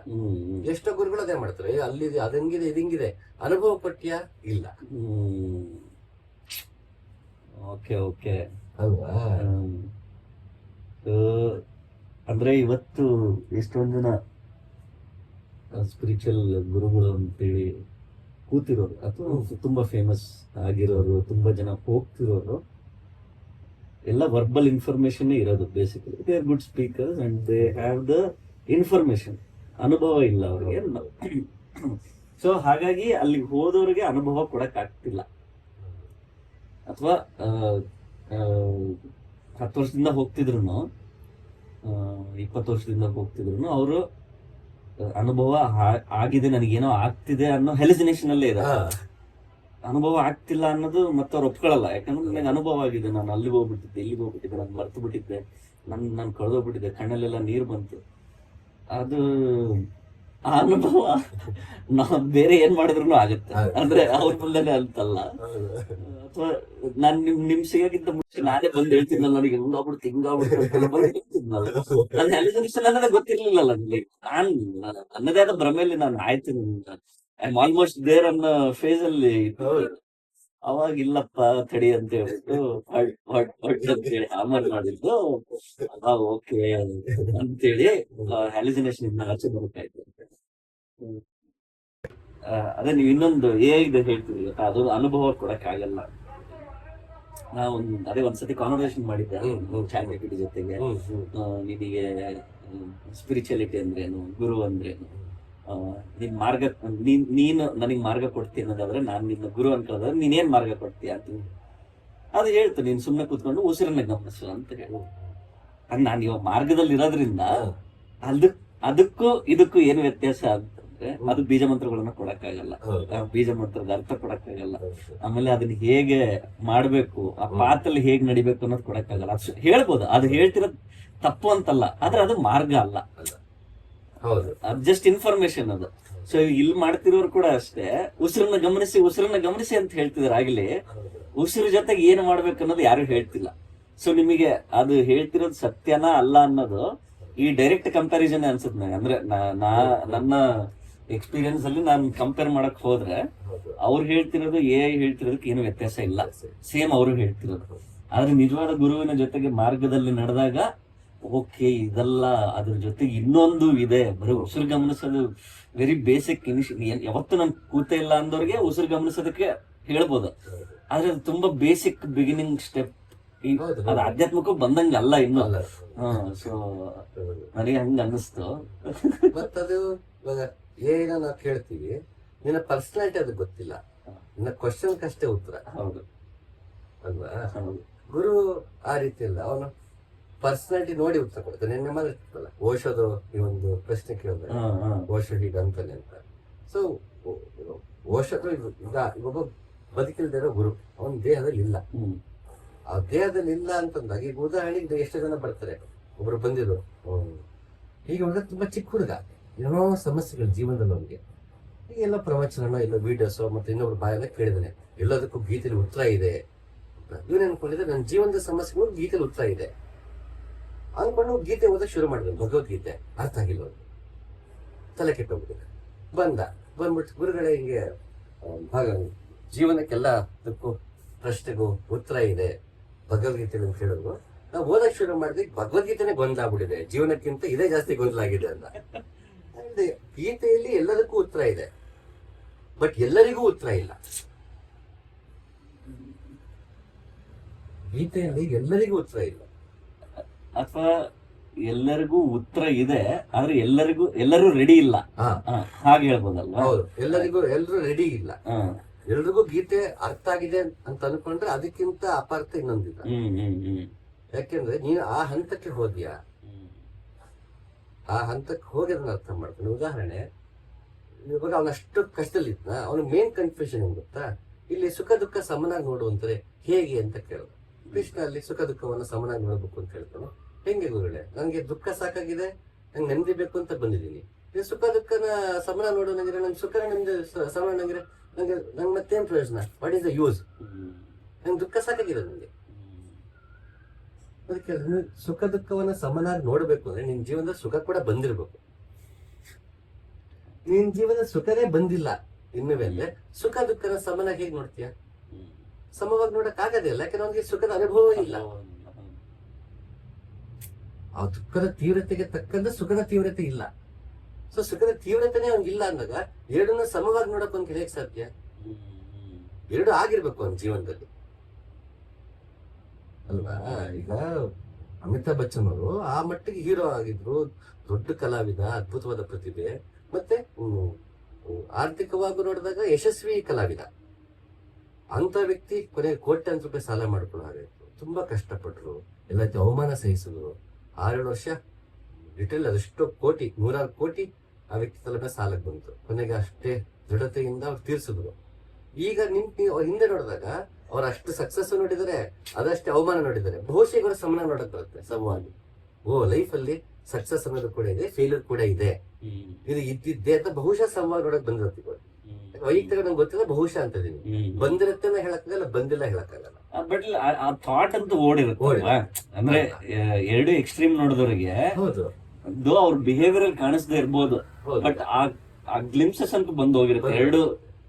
ಎರಡು ಬಂದಾಗ್ಲೂ ಏನು ವ್ಯತ್ಯಾಸ ಆಗ್ಲಿಲ್ಲಲ್ಲ ಅನ್ನೋದೊಂದು ಥಾಟ್ ಆದ್ರೂ ಟ್ರಿಗರ್ ಆಗಿರುತ್ತೆ ಅಲ್ವಾ? ಹಾಗೆ ಅವ್ರಿಗೆ ಬಹುಶಃ ಇವಾಗ ಗೀತೆ ಅರ್ಥ ಆಗುತ್ತೆ. ಮೊದ್ಲು ಅರ್ಥ ಆಗಿರ್ತದೆ ಅನ್ಕೊಂಡಿರ್ತೀವಿ, ಬಟ್ ಈಗ ಓದಿದಾಗ ಬಹುಶಃ ಬೇಸರ ಅರ್ಥ ಆಗುತ್ತೆ ಅಲ್ವಾ? ಹಾಗೆ ಅದು ನಿನಗೆ ಅರ್ಥವಾಗುತ್ತೆ. ಬಟ್ ಯಾವಾಗ ನೀನು ಆ ಹಂತಕ್ಕೆ ಹೋದಾಗ, ಅಲ್ಲಿಯೋಗ ನಿಂಗೆ ಮತ್ತೆ ಎಲ್ಲವೂ ಕೊನೆಗೆ ಊಹಾಪೋಹಗಳೇ. ನೀನ್ ಏನು ನಂದಂಗೆನೆ ಹೇಳ್ತಾ ಇದೆ, ಓಕೆ ಗೀತೆ ಹೇಳ್ತಾ ಇದೆ, ಬಟ್ ರಿಲೇಬಲ್ ಸೋರ್ಸ್ ಅದು, ಬಟ್ ನೀನೇ ಹಲಸಿನ ಸರಿ ಅಂತ ಬಂದಾಗ ಇಡೀ ಸಮಾಜದಿಂದ ತಗೊಳ್ಳೋ ಇನ್ಫಾರ್ಮೇಶನ್ ಎಲ್ಲ ಅದು ಹಲಸಿನೇಟ್ ಆಗ್ತಿದ್ರೆ, ಅಟ್ ದ ಸೇಮ್ ಟೈಮ್ ನಾನು ಕೂಡ ಅದು ಹಲಸಿನೇಟ್ ಆಗಿಲ್ಲ ಅಂದ್ರೆ ನಾನು ಹಲಸಿನೇಟ್ ಆಗೋ ಸಾಧ್ಯತೆಗಳಿದೆ ಜೊತೆಗೆ, ಅಲ್ವಾ? ಅದು ಅನಲೈಸ್ ಮಾಡ್ಕೊಡು ಅಂತ ಹೇಳ್ಬಿಡ್ತೀಯ, ಬಟ್ ಯಾವ ಬೇಸಿಸ್ ಮೇಲೆ ಅನಲೈಸ್ ಮಾಡ್ತಾ ಇದೆ? ಮತ್ತೆ ಆ ಅನಾಲಿಸಿಸ್ ಸ್ಕಿಲ್ ನೀನ್ ಕಳ್ಕೊತಿದ್ಯಲ್ಲ, ಅದು ಎಫಿಷಿಯಂಟ್ ಆಗ್ತಾ ಹೋಗ್ತಿದೆ ಮೈಂಡ್ ಸ್ಕಿಲ್ ಅಲ್ಲಿ. ಬಟ್ ನಾವು ಮೆಂಟಲಿ ನಾವು ಆ ಸ್ಕಿಲ್ಸ್ ಕಳ್ಕೊತಿದೀವಲ್ಲ. ಹೌದು. ಸೊ ನಮ್ ಕಡೆಗೆ ಡಿಸಿಷನ್ ಮೇಕಿಂಗು ಮತ್ತೊಂದಕ್ಕೂ ನಾವು ಅದು ಅನಲೈಸ್ ಮಾಡ್ಬಿಡುತ್ತೆ. ನಾನ್ ಡಿಸಿಷನ್ ತಗೊಳ್ಳೋ ಸುಲಭ ಅಂದ್ರೆ ನೀನೇ ಅನಲೈಸ್ ಮಾಡಿ ಡಿಸಿಷನ್ ಹೇಗೆ ತಗೋತೀಯ. ಎಲ್ಲ ಒಂದ್ 10 ಜನ ಮಂತ್ರಿಗಳ ಮಾತು ಕೇಳಿ ರಾಜ ನಿರ್ಧಾರ ತಗೋತಾರೆ ಅಂದ್ರೆ ಮಂತ್ರಿಗಳು ಅಷ್ಟೇ ಬುದ್ಧಿವಂತರಿರ್ಬೇಕು, ಮತ್ತೆ ಇವೆಲ್ಲ ಹೆಂಗ್ ಯೋಚನೆ ಮಾಡ್ತಾರೆ ಅವ್ನಿಗೆ ಗೊತ್ತಿರ್ಬೇಕು. ಅದ್ರ ಮೇಲೆ ತಾನು ಕೂಡ ಯೋಚನೆ ಮಾಡ್ಬೇಕು. ಸಲಹೆಗಾರರ ಮಾತು ಕೇಳ್ಬಿಟ್ಟು ಮಾತ್ರ ನಾನು ನಡೆಸ್ತೀನಿ ಒಂದು ರಾಜ್ಯನ, ಬರೀ ಸಲಹೆಗಾರರ ಮಾತು ಕೇಳ್ಬಿಟ್ಟು ನಾನು ಒಂದು ಕಂಪ್ನಿ ನಡೆಸ್ತೀನಿ, ಸಲಹೆಗಾರರ ಮಾತು ಕೇಳ್ಕೊಂಡು ನಾನು ಜೀವನ ನಡೆಸ್ತೀನಿ ಅನ್ನಕ್ಕಾಗಲ್ಲ. ಅದು ಆ ಸಲಹೆಗಳು ತಗೊಂಡು ನನ್ನದು ಒಂದು ನಿರ್ಧಾರ ಅಂತ ಇರುತ್ತಲ್ಲ, ಆ ನನ್ನ ನಿರ್ಧಾರ ಗೊತ್ತಾಗಬೇಕು. ನನಗೆ ಸಲಹೆಗಳ ಬಗ್ಗೆ ಗೊತ್ತೇ ಇರ್ಬೇಕು, ಯಾರು ಯಾವ ಹತ್ರ ಸಲಹೆ ಕೊಡ್ತಾ ಇದಾರೆ ಅನ್ನೋದ್ರ ಬಗ್ಗೆ ನಂಗೆ ಗೊತ್ತಿರ್ಬೇಕು. ಇಲ್ಲಾಂದ್ರೆ ಅದು ಹಲಸಿನೇಟ್ ಆಗ್ತಿರುತ್ತೆ, ನನಗೂ ಹಲಸಿನೇಟ್ ಆಗ್ತಿರುತ್ತೆ. ಹಂಗಾಗಿ ನಿಮ್ಗೆ ಏಜೆಂಟ್ ಬೇಕೇ ಬೇಕು ಅಂತ. ಏಜೆಂಟ್ ಬೇಕಾದ್ರೆ ನಿಮ್ಗೆ ಏನ್ ಬೇಕು ನಿಮ್ಗೆ ಗೊತ್ತಿರ್ಬೇಕು. ಜೀವನದಲ್ಲಿ ಮತ್ತೆ ಅಧ್ಯಾತ್ಮದಲ್ಲಿ ನಿಮ್ಗೆ ಏನ್ ಬೇಕು ಮತ್ತು ಯಾವ ರೀತಿ ಬೇಕು. ಅದಕ್ಕೆ ಸ್ವಧರ್ಮ ಅಂದ್ರೆ ಕೃಷ್ಣ. ಅವನು ಓಪನ್ ಸೊಸ ಕೊಟ್ಬಿಡ್ತಾನೆ, ಭಕ್ತಿ ಯೋಗ, ಜ್ಞಾನ ಯೋಗ, ಕರ್ಮಯೋಗ ಅಂದ್ಬಿಡ್ತಾನೆ. ಮತ್ತೊಂದು ಕೇಳ್ತಾನೆ, ಕೃಷ್ಣ ಏನಪ್ಪಾ ಮೂರ್ ಹೇಳ್ಬಿಡ್ತಿದ್ಯಾ, ಯಾವ್ದು ಸರಿಯಾಗಿರೋದು ಅಂತ ಕೇಳ್ತಾನೆ ಮತ್ತೆ ಅರ್ಜುನ. ಸೊ ಮತ್ತೆ ಕ್ವಶನ್ ಅಂಡ್ ಆನ್ಸರ್. ನೀವು ಇಲ್ಲಿ ನಡೀತದ ಕ್ವಶನ್ ಅಂಡ್ ಆನ್ಸರ್, ಏ ಜೊತೆ ನಡೀತದ ಕಾನ್ವರ್ಸೇಷನ್, ಗುರು ಶಿಷ್ಯರ ಮಧ್ಯೆ ನಡೀತದ ಕಾನ್ವರ್ಸೇಷನ್, ಗೀತೆ ಕಾನ್ವರ್ಸೇಷನ್ ಅಲ್ವಾ. ಮತ್ತೆ ನೋಡಪ್ಪ, ನೀ ಯಾವ್ದೇ ಮಾರ್ಗದಲ್ಪ ಕೊನೆಗೆ ನೀನು ಇದಕ್ಕೆ ಬರ್ತೀಯ, ಭಕ್ತಿಗೆ ಬರ್ತೀಯ, ಕೊನೆಗೆ ನನ್ನನ್ನೇ ಸೇರ್ತೀನಿ, ಯಾವ ಮಾರ್ಗದಲ್ಲಿ ಬೇಕಾದ್ರು ಬಾ ಅಂತ. ಅದ ಹೆಂಗೆ ಮತ್ತೆ ನನ್ನ ಆಯ್ಕೆ ಹಿಂಗೆ ಯಾವ್ದು ಆದ್ರ ಮೇಲೆ ಆಯ್ಕೆ ಮಾಡ್ಲಿ ಇಲ್ಲ, ಸ್ವಧರ್ಮವನ್ನ ಆಯ್ಕೆ ಮಾಡು, ಸ್ವಧರ್ಮವನ್ನ ಆಯ್ಕೆ ಮಾಡು. ಅದಕ್ಕೆ ಅಲ್ಲ ಮಚ್ಚನಾಗಂತ ಒಂದ್ ಕಡೆ ನೀನು ಇರೋಕೋದ್ರೆ 10ಕ್ಕೆ ಬರ್ದಿರೋ ಇನ್ನೊಬ್ರು ಕೂದ್ರೆ 10ಕ್ಕೆ ಟ್ರೈ ಮಾಡ್ತೀನಿ ನಾನು.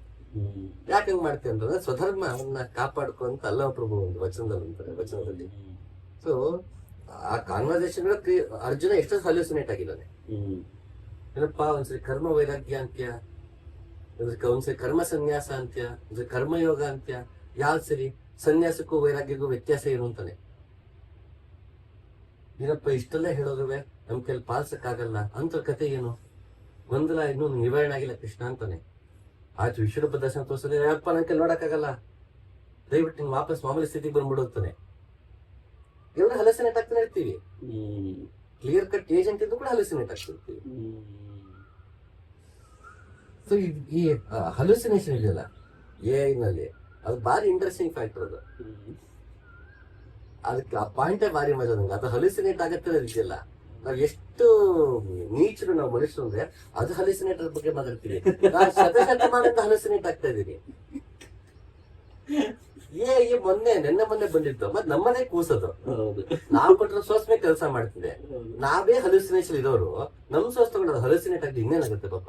ಅದಕ್ಕೆ ಜ್ಞಾನೋದಯನ ಬರುತ್ತೆ. ಅಜ್ಞಾನಿ ಒಂದು 10 ಜನ ಅಜ್ಞಾನಿಗಳು ಸೇರ್ಕೊಂಡು ಜ್ಞಾನಿ ಹುಡ್ಸಕ್ಕಾಗತ್ತ ಅಲ್ವಾ?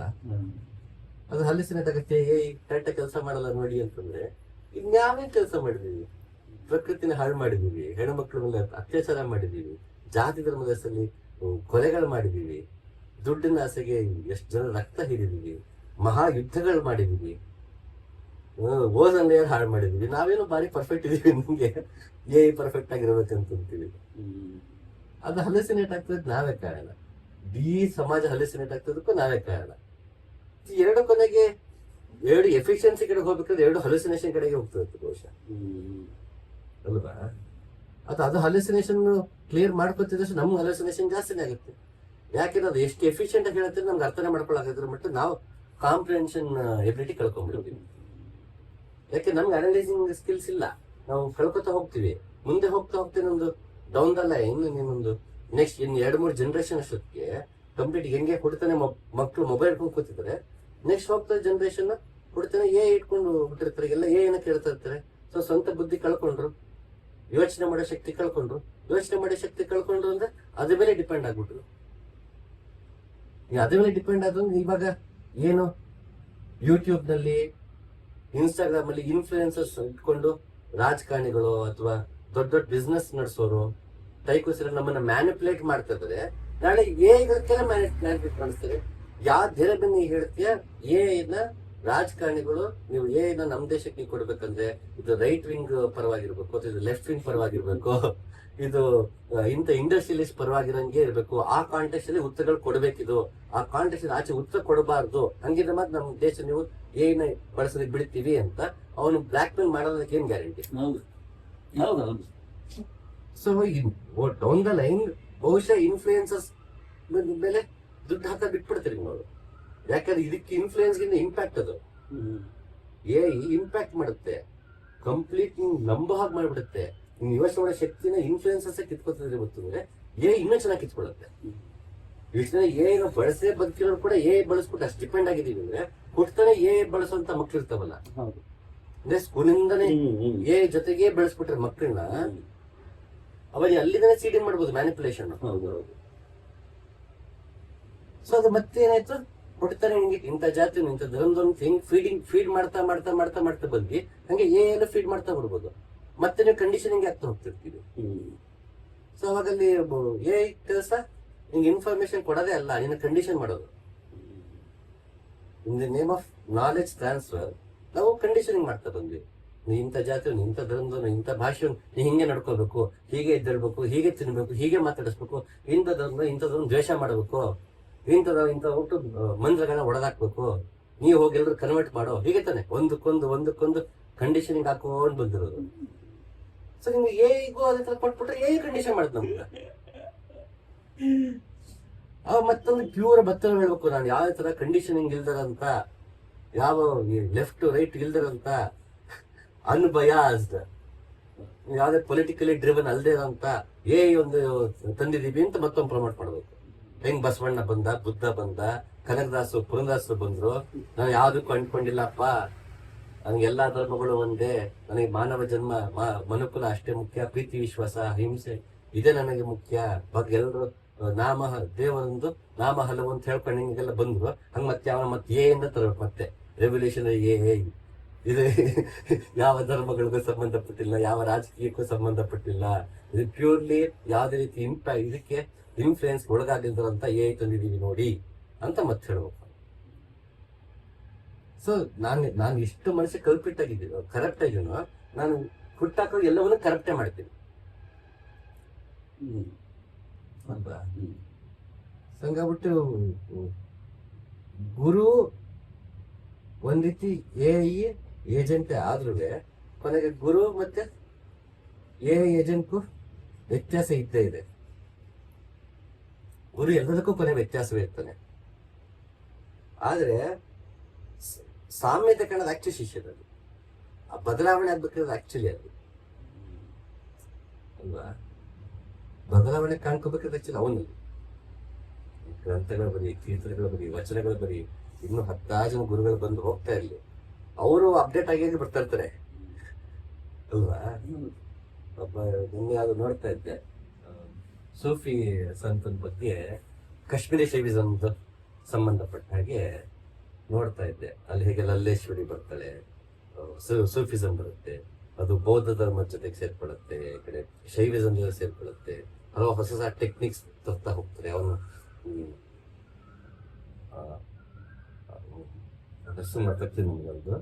ಅವನು ಐ ಆಮ್ ದ ಟ್ರೂತ್ ಅಂತ ಹೇಳ್ತಾನೆ, ಅನ್ನಲ್ ಹಕ್ ಅಂತ ಹೇಳ್ತಾನ, ನಾನೇ ಸತ್ಯ ಅಂತ. ಅದಕ್ಕೊಂದ ಕ್ರೂಸಿಫೈ ಮಾಡೋದಂಗೆ ಮಾಡಾಕ್ಬಿಡ್ತಾರ ಅವನ್ನ, ಅನ್ನಲ್ ಹಕ್ ಅಂತ. ಸೊ ಅದು ಕೊನೆಗೆ ಅನ್ನಲ್ ಹಕ್ ಅನ್ನೋದು ಇಲ್ಲಿ ಬಂದಾಗ ತತ್ವಮಸಿ, ಅಹಂ ಬ್ರಹ್ಮಾಸ್ಮಿ ಇಂಥವ್ರಿಗಲ್ಲಿ ಕಾಶ್ಮೀರದಲ್ಲಿ ಕೇಳಿಸಿರ್ಬೋದು ಪಂಚಮಹಾವಾಕ್ಯಗಳು. ಆ ಹಂತಕ್ಕೆ ಅಷ್ಟಕ್ಕಲ್ಲಿ ಶಾಂಕರ ವೇದಾಂತ ಕಾಶ್ಮೀರದಲ್ಲಿ ಪ್ರಸಿದ್ಧವಾಗಿತ್ತು, ಉತ್ತರ ಭಾರತದಲ್ಲಿ. ಈ ಕಡೆ ವಸುಗುಪ್ತ, ಕ್ಷೇಮರಾಜ ಇಂಥವರೆಲ್ಲ, ಅಭಿನವ್ ಗುಪ್ತ, ಉತ್ಪಲ ದೇವ, ಇವರೆಲ್ಲ ಅಲ್ಲಿ ಕಾಶ್ಮೀರಿ ಶೈವಿಸಮ್ನ ತ್ರಿಕಾ ಅಂತ ಏನ್ ಕರಿತೀವಿ, ಆ ತ್ರಿಕಾ ಅನ್ನೋ ಎಂತಾರಲ್ಲ ಗ್ರಂಥಗಳು ಮಾಡೋದು, ಪ್ರಚಾರ ಪ್ರಸಾರ ಕಡೆ ಹೋಗಿದ್ದು. ಅದು ಅದಕ್ಕಿಂತ ಹಳೆದು, ವಸುಗುಪ್ತನಿಗಿಂತ ಹಳೆದು ತ್ರಿಕಾ ಪದ್ಧತಿ. ಗ್ರಂಥಗಳಂತ ಮಾಡಿದ್ದಾಗ ನಮ್ಗೆ ದಾಖಲೆ ಸಿಗುತ್ತೆ. ಈಗ ಹಲ್ಮಿಡಿ ಶಾಸನ ಕನ್ನಡದಲ್ಲಿ ಸಿಕ್ಕಿದ ಮೊಟ್ಟ ಮೊದಲ ಶಾಸನ ಅಲ್ಲ, ಅದಕ್ಕಿಂತ ಬಹುಶಃ ಹಿಂದೆ ಅದು ಇರ್ಬೋದು, ನಮ್ಗೆ ಸದ್ಯಕ್ಕೆ ಸಿಕ್ಕಿಲ್ಲ. ಸಿಕ್ಕಿದವಾಗ ಏನ್ ಮಾಡ್ತೀವಿ, ಹಲ್ಮಿಡಿ ಶಾಸನಕ್ಕಿಂತ ಇನ್ನೊಂದು ಹಳೆ ಶಾಸನ ಸಿಕ್ಕಿದೆ, ಅದೇ ನಮ್ಮ ಮೊದಲ ಶಾಸನ ಅಂತ ಅನ್ಬೋದು, ಕವಿರಾಜ ಮಾರ್ಗ. ಅದಕ್ಕೆ ಹಿಂದೆ ಅದು ಇರ್ಬೋದು, ಒಡ್ಡಾಡೋದ್ರೆ ಹಿಂದೆ ಯಾವ್ದು ಇರ್ಬೋದು, ಲಿಖಿತವಾಗಿ ನಮ್ಗೆ ಆ ಗ್ರಂಥ ಸಿಕ್ತಿಲ್ಲ ಅಲ್ವಾ. ಸೊ ಹಾಗೆ ಇಂಥದ್ದೆಲ್ಲ ಮುಂಚೆ ಇದ್ದಿದ್ದ ಸಿಸ್ಟಮ್ಗಳು, ಆ ಸಿಸ್ಟಮ್ ಜೊತೆ ಇದು ಬೆರೆತಾಗ ಕೊನೆಗೆ ಲಲ್ಲೇಶ್ವರ ಜೊತೆ ಸೇರ್ಕೊಳ್ಳುತ್ತೆ, ಕುಚ್ಚಿಕಾತ ಸೇರ್ಕೊಳ್ಳುತ್ತೆ, ತನ್ನದ ಹೊಸ ಒಂದು ಮಾರ್ಗವನ್ನ ಕಟ್ಕೊಳ್ತಾ ಹೋಗುತ್ತೆ. ನೀವು ಹೇಳ್ದಂಗೆ ಬರೀ ಉಸಿರಿಗಷ್ಟೇ ನಿಂತಿದ್ದಂತ ಇದು ಸೂಫಿ ಪಂಥ, ಅದ ಕೊನೆಗೆ ಯೋಗ ಮತ್ತೆ ಧ್ಯಾನ ಮಾರ್ಗಕ್ಕೆ ಬರ್ತಾ ಹೋಗುತ್ತೆ, ಅದು ಬೆರೆಯತ್ತೆ. ಜೊತೆಗೆ ಅವರಲ್ಲಿ ಪ್ರೇಮ ಅಂತಿದ್ರು, ನಾವಿಲ್ಲಿ ಭಕ್ತಿ ಅಂತೀವಿ. ಪ್ರೇಮ ಮತ್ತೆ ಭಕ್ತಿ ಒಂದೇ ಅಲ್ವಾ? ಯಾಕೆ ನಾರದ ಭಕ್ತಿ ಸೂತ್ರ, ಈಗ ನಾನು ಭಕ್ತಿ ಸೂತ್ರವನ್ನ ಹೇಳ್ತೀನಿ ಅಂತ ಮೊದಲ ಸೂತ್ರ ಹೇಳುತ್ತೆ ಶ್ಲೋಕ. ನೆಕ್ಸ್ಟ್ ಹೇಳಿದ್ರೆ ಭಕ್ತಿನೇನು, ಅದು ಪರಮ ಪ್ರೇಮ ರೂಪ ಅಂತ ನಾರದ. ಕರೆಕ್ಟ್, ನಾವು ಭಕ್ತಿನ ಪರಮ ಪ್ರೇಮ ರೂಪ ಅಂತ ಕನ್ಸಿಡರ್ ಮಾಡಿರೋದು. ಸೂಫಿಗಳೇ ನೀವು ಪ್ರೇಮ ಅಂತಿದ್ದೀರಾ, ಬನ್ನಿ ನಾವಿಬ್ರು ಫ್ರೆಂಡ್ಸ್ ಅಂತಾರ. ಅಲ್ಲಿಗೆ ಯಾರೊಬ್ಬ ಏಜೆಂಟ್ ಬೇಕು ಮತ್ತೆ ಅಲ್ವಾ. ಎರಡು ಸೋರ್ಸ್ ಇರೋ ಹತ್ರ, ಇವೆರಡು ಸೋರ್ಸ್ ಕಾಮನ್ ಫ್ಯಾಕ್ಟರ್ ಅನ್ನು ಹುಡುಕ್ಬೇಕಲ್ಲ. ಇವನ್ ಭಾಷೆ ಬೇರೆ, ಅವನ್ ಭಾಷೆ ಬೇರೆ, ಎರಡು ಸಂಸ್ಕೃತಿಗಳು ಬೇರೆ, ಪ್ರದೇಶ ಬೇರೆ, ಎರಡು ಬೇರೆ ಆದ್ರಿಂದ ಸೇರ್ಸಕ್ಕೊಬ್ಬ ಏಜೆಂಟ್ ಬೇಕು. ಓಪನ್ ಸೋರ್ಸ್ ಕೈಲಿ ಆಗಲ್ಲ ಅದು ಅಲ್ವಾ, ಡಿವೇಟ್ ಆಗ್ಬಿಡುತ್ತೆ. ಬರೀ ಎರಡಕ್ಕೆ ಸೀಮಿತವಾಗಿರಲ್ಲ, ಅದು ಎಲ್ಲ ಕಡೆ ಹೋಗ್ಬೋದು. ಆಮೇಲೆ ಸಾರಿ ನಾನು ಮಾಡ್ತಿದ್ದೀನಿ, ಇದು ನೀವು ಯಾರು ಕ್ವಶನ್ ಕೇಳ್ತಿರೋದು ಗೊತ್ತಿಲ್ಲ ಇದು ಹೇಗೆ ಅಂತ ಹೇಳ್ತಿದ್ರು. ಸೊ ಎಲ್ರಿಗೂ ಅದೇ ಉತ್ತರ ಕೊಡೋದು. ಸೊ ನೀವು ಯಾವಾಗ್ಲೂ ಗುರು ಶಿಷ್ಯಂದು ಒನ್ ಟು ಅನ್ನೋದು ಯಾವಾಗ್ಲೂ, ಯಾಕಂದ್ರೆ ಶಿಷ್ಯ ಹೇಗಿದಾನೋ, ಅವನು ಯಾವ ಸ್ಥಿತಿಯಲ್ಲಿ ಇದಾನೋ, ಅವನು ಎಷ್ಟು ಅರ್ಥ ಮಾಡ್ಕೋಬಹುದು, ಅದೆಲ್ಲದನ್ನು ಅಳೆದು ತೂಗಿ ಅವನಿಗೆ ಏನ್ ಹೇಳ್ಬೇಕು ಅದನ್ನೇ ಹೇಳೋದು ಅಂತೇಳಿ ಹೇಳೋದು ನೀವು ಒನ್ ಟು ಒನ್ ಹೇಳೋದು. ಆದ್ರೆ ಇವತ್ತು ನಡೀತಿರೋದು ಮಾಸ್ ಲೆವೆಲ್ ಅಲ್ಲಿ ಸೇಮ್ ಇನ್ಫಾರ್ಮೇಶನ್ನೇ ಒಬ್ರು ಯಾರೋ ಕ್ವಶನ್ ಕೇಳ್ತಾರೆ, ಸೇಮ್ ಎಲ್ರಿಗೂ ಹೇಳ್ತಾ ಇರೋದು. ಅದು ತಪ್ಪು ಸರಿ ಅಂತಲ್ಲ, ಬಟ್ ಅದ್ರ ಜೊತೆ ಒನ್ ಟು ಒನ್ ಆಗ್ತಿದ್ಯಾ ಅಂತ ನಾವು ನೋಡ್ಬೇಕಾಗುತ್ತೆ. ಎಲ್ಲಿ ಯಾವ ಗುರು ನಿಜವಾಗ್ಲೂ ಒನ್ ಟು ಒನ್ ತಗೋತಿದಾರೆ, ನಮಗಂತೂ ಅವರಿಗೆ ಸಿಗಕ್ಕೆ ಟೈಮ್ ಇಲ್ಲ, ಮೀಟ್ ಆಗಕ್ಕೆ ಟೈಮ್ ಇಲ್ಲ ಅಂತಂದಾಗ ಒನ್ ಟು ಒನ್ ಎಲ್ಲಿಂದ ನಡೆಯಕ್ ಸಾಧ್ಯ? ಆಮೇಲೆ ನಿಜವಾಗ್ಲೂ ಶಿಷ್ಯ ಅವ ಇಂಡಿವಿಜುವಲ್ ಆಗಿ ಬದಲಾವಣೆ ಆಗಕ್ಕೆ ಹೇಗ್ ಸಾಧ್ಯ? ನಂಬಬಹುದು, ಶರಣಾಗ್ಬೋದು, ಭಕ್ತಿ ಇರ್ಬೋದು, ಎಲ್ಲ ಇರ್ಬೋದು, ಆದ್ರೆ ಅವ್ನು ನಡೀತಿರೋ ಮಾರ್ಗ ಸರಿನಾ ಇಲ್ಲ ಅಂತ ಸರಿಪಡಿಸೋರು ಯಾರು? ಅದು ಸಮಸ್ಯೆ ಆಗ್ತಿರೋದು. ಇವಾಗ ಎಲ್ಲ ಅವೈಲೇಬಲ್ ಗುರುಸ್ ಜೊತೆ ಆಗ್ತಿರೋದು ಸಮಸ್ಯೆ, ಒನ್ ಟು ಒನ್ ನಡೀತಿಲ್ಲ. ಇನ್ನೊಂದು ನೆನಪು ಮಾಡ್ತದೆ, ಹರ್ರಸಿಂಹ ನೋಡಿದೀವಿ. ಹರಸಿಂಹ OS ಅವನು ಮಾತಾಡ್ತಾ ಇರ್ತಾನಲ್ಲ OS ಜೊತೆಗೆ, ಅವ್ನು ಫುಲ್ ಅವಲ್ ಬಿದ್ಬಿಟ್ಟಿರ್ತಾನೆ. ಇವಾಗ ನೀನ್ ಎಷ್ಟು ಜನದ ಜೊತೆ ಮಾತಾಡ್ತಿದ್ದೀವಿ ಅಂತ 673 ಪೀಪಲ್ ಜೊತೆ ಅಟ್ ಎ ಟೈಮ್ ಅದನ್ನೇ ಮಾತಾಡ್ತಿದ್ದಾಳೆ. ಅಂದ್ರೆ ಅವ್ರಿಗೆ ಹೇಗ್ ಬೇಕೋ ಅವಾಗ ಮಾತಾಡ್ತಿದ್ದಾಳೆ. ಇವ್ರಿಗೆ ಅದು ರಿವೀಲಿಂಗ್ ಪಾಯಿಂಟ್ ಅದ ಅವನಿಗೆ. ಹೋಲಿ ಶಿಟ್, ಅಂದ್ರೆ ನಾನಿದು ನಾವ್ ಹೇಗೆ ಗಂಡ ನನ್ನವನು, ಹೆಂಡತಿ ನನ್ನವನು, ಪ್ರೇಯಸಿ ನನ್ನವಳು ಅನ್ನೋ ಪೊಸಿಷನ್ಸ್ ಹೇಗಿರುತ್ತೋ, ಅಥವಾ ಗುರು ನನ್ನ ಗುರು ಬರಲ್ಲ ಬಿಡಿ, ಅಪ್ಲಿಕೇಬಲ್ ಅಲ್ಲ, ಗುರುನೇ ಹೊಡಿತಾನೆ. ನಾನು ಬಿಡೋದು ನನ್ನ ಗುರು ಅಂತ ಹೆಂಗೆ ಇರ್ತಿರ್ಲಿಲ್ಲ ಅಂತ ಬೈತಿರ್ಲಿವೆ. ಬಟ್ ಅದಕ್ಕೆ ಬಂದಾಗ ಅವ್ನ ಪಾಸಿಟಿವ್ನೆಸ್ ಅಲ್ಲಿ ಅವನು, ಆ ಸಿನಿಮಾ ಎಂಡ್ ಆಗದೆ ತುಂಬಾ ಚೆನ್ನಾಗಿದೆ, ಹಾರ್ಡ್ ಹಿಟ್ಟಿಂಗ್ ಅದು. ಸೊ ಹಾಗಾಗಿ ಏಜೆಂಟ್ ಏನಿದೆ, ಸ್ವಧರ್ಮದಲ್ಲಿ ಏಜೆಂಟ್ ಅನ್ನು ಹೇಗಿದೆ, ಅಥವಾ ನಮ್ಮದೇ ಏಜೆಂಟ್ ನಾವು ಹುಡ್ಕೋಬೇಕು ಅನ್ನೋದು ಒಂದು ಸ್ವಧರ್ಮ, ನಾವು ನಮ್ಮ ಗುರುವನ್ನ ಆಯ್ಕೆ ಮಾಡುವ ರೀತಿ. ಇನ್ನೊಂದು, ಆ ಗುರು ರಿಲಯಬಲ್ ಅಲ್ಲ ಅನ್ನೋದು, ಆ ಗುರು ನಮಗೆ ನಿಜವಾಗ್ಲೂ ಒನ್ ಟು ಒನ್ ಅವೈಲೇಬಲ್ ಇದಾನ, ನಾನು ಹೇಗೆ ನಡೀತಿದ್ದೀನೋ ನನ್ನ ಕೈ ಹಿಡ್ಕೊಂಡು ತಿದ್ದುವ ಸಮಯ ಆ ಗುರುವಿಗಿದೆಯಾ, ಅಥವಾ ಎಲ್ರನ್ನೂ ಕುರಿಗಳನ್ನ ಓಡಿಸ್ದಂಗೆ ಓಡಿಸ್ಕೊಂಡು ಕರ್ಕೊಂಡು ಹೋಗ್ತಿದಾನ ಅನ್ನೋದನ್ನ ನಾವು ನೋಡ್ಬೇಕಾಗುತ್ತಲ್ವಾ. ತುಂಬಾ ಮುಖ್ಯವಾದ, ಅಥವಾ ನಾವು ಬೇರೆ ಏನು ಬೇಡ, ಅವ್ರು ಹೇಳ್ತಿರೋದು ಸತ್ಯನ ಅಲ್ಲ ಅನ್ನೋದಕ್ಕಿಂತ ಹೆಚ್ಚಾಗಿ ಅವ್ರು ಯಾವ ರೀತಿ ಶಿಷ್ಯನನ್ನ ಕರ್ಕೊಂಡು ಹೋಗ್ತಿದಾರೆ ಅನ್ನೋದ್ರ ಮೇಲೆ ಹೇಳ್ಬೋದಲ್ವಾ, ಇದು ಮಾರ್ಗ ಸರಿಯಾದ ಮಾರ್ಗನ ಅಲ್ವಾ ಅಂತ. ರೇಟಿಂಗ್ ಪಾಪ್ಯುಲಾರಿಟಿ ಅಥವಾ ಅವ್ರು ಮಾಡೋ ಕ್ಲೈಮ್ಸ್ ಇಂದ ನಾವು ಗುರುನ ಆಯ್ಕೆ ಮಾಡ್ಬಾರ್ದು. ಕ್ಲೈಮ್ಸ್, ನಾನು ಅಲ್ಲೂ ಚಂದ್ರಗ್ರಹಕ್ಕೆ ಹೋಗಿದ್ದೆ, ನಾನು 3 ಜನ್ಮ ಎತ್ ಬಂದಿದ್ದೆ, ಈ ಕ್ಲೈಮ್ಸ್ ಇಂದಲ್ಲ. ಯಾವ ಕ್ಲೈಮ್ಸ್ ಇಂದ ಹೋಗ್ಬಾರ್ದು. ಯಾಕೆ ಅದಕ್ಕೆ ಅದನ್ನೇ ಮಾಡ್ತೇವೆ, ನಾಮರೂಪಗಳಲ್ಲಿ ಬರ್ತದೆ, ಕ್ಲೈಮ್ ಮಾಡ್ತಾರೆ. ನಂಗೆ ಹಂಗಾಗಿತ್ತು, ಹಿಂಗಾಗಿತ್ತು, ನಾನು ಅಂತ ಇವರಿಂದ ಹೋಚಂದ ಅಂತವರಿಂದ ಕಲ್ತಿದ್ದೆ, ಇಂಥದ್ದು ಮಾಡಿದ್ದೆ, ಅದನ್ನ ಹೇಳ್ತಾರೆ ಮತ್ತೆ ಪ್ರಾಮಿಸ್ ಮಾಡ್ತಾರೆ. ಈಗ ನೀನು ಹೇಳಿ ಚೆನ್ನಾಗಿದೆ, ಒನ್ ಟು ಒನ್ ಯಾಕೆ ಮುಖ್ಯ ಅಂತ.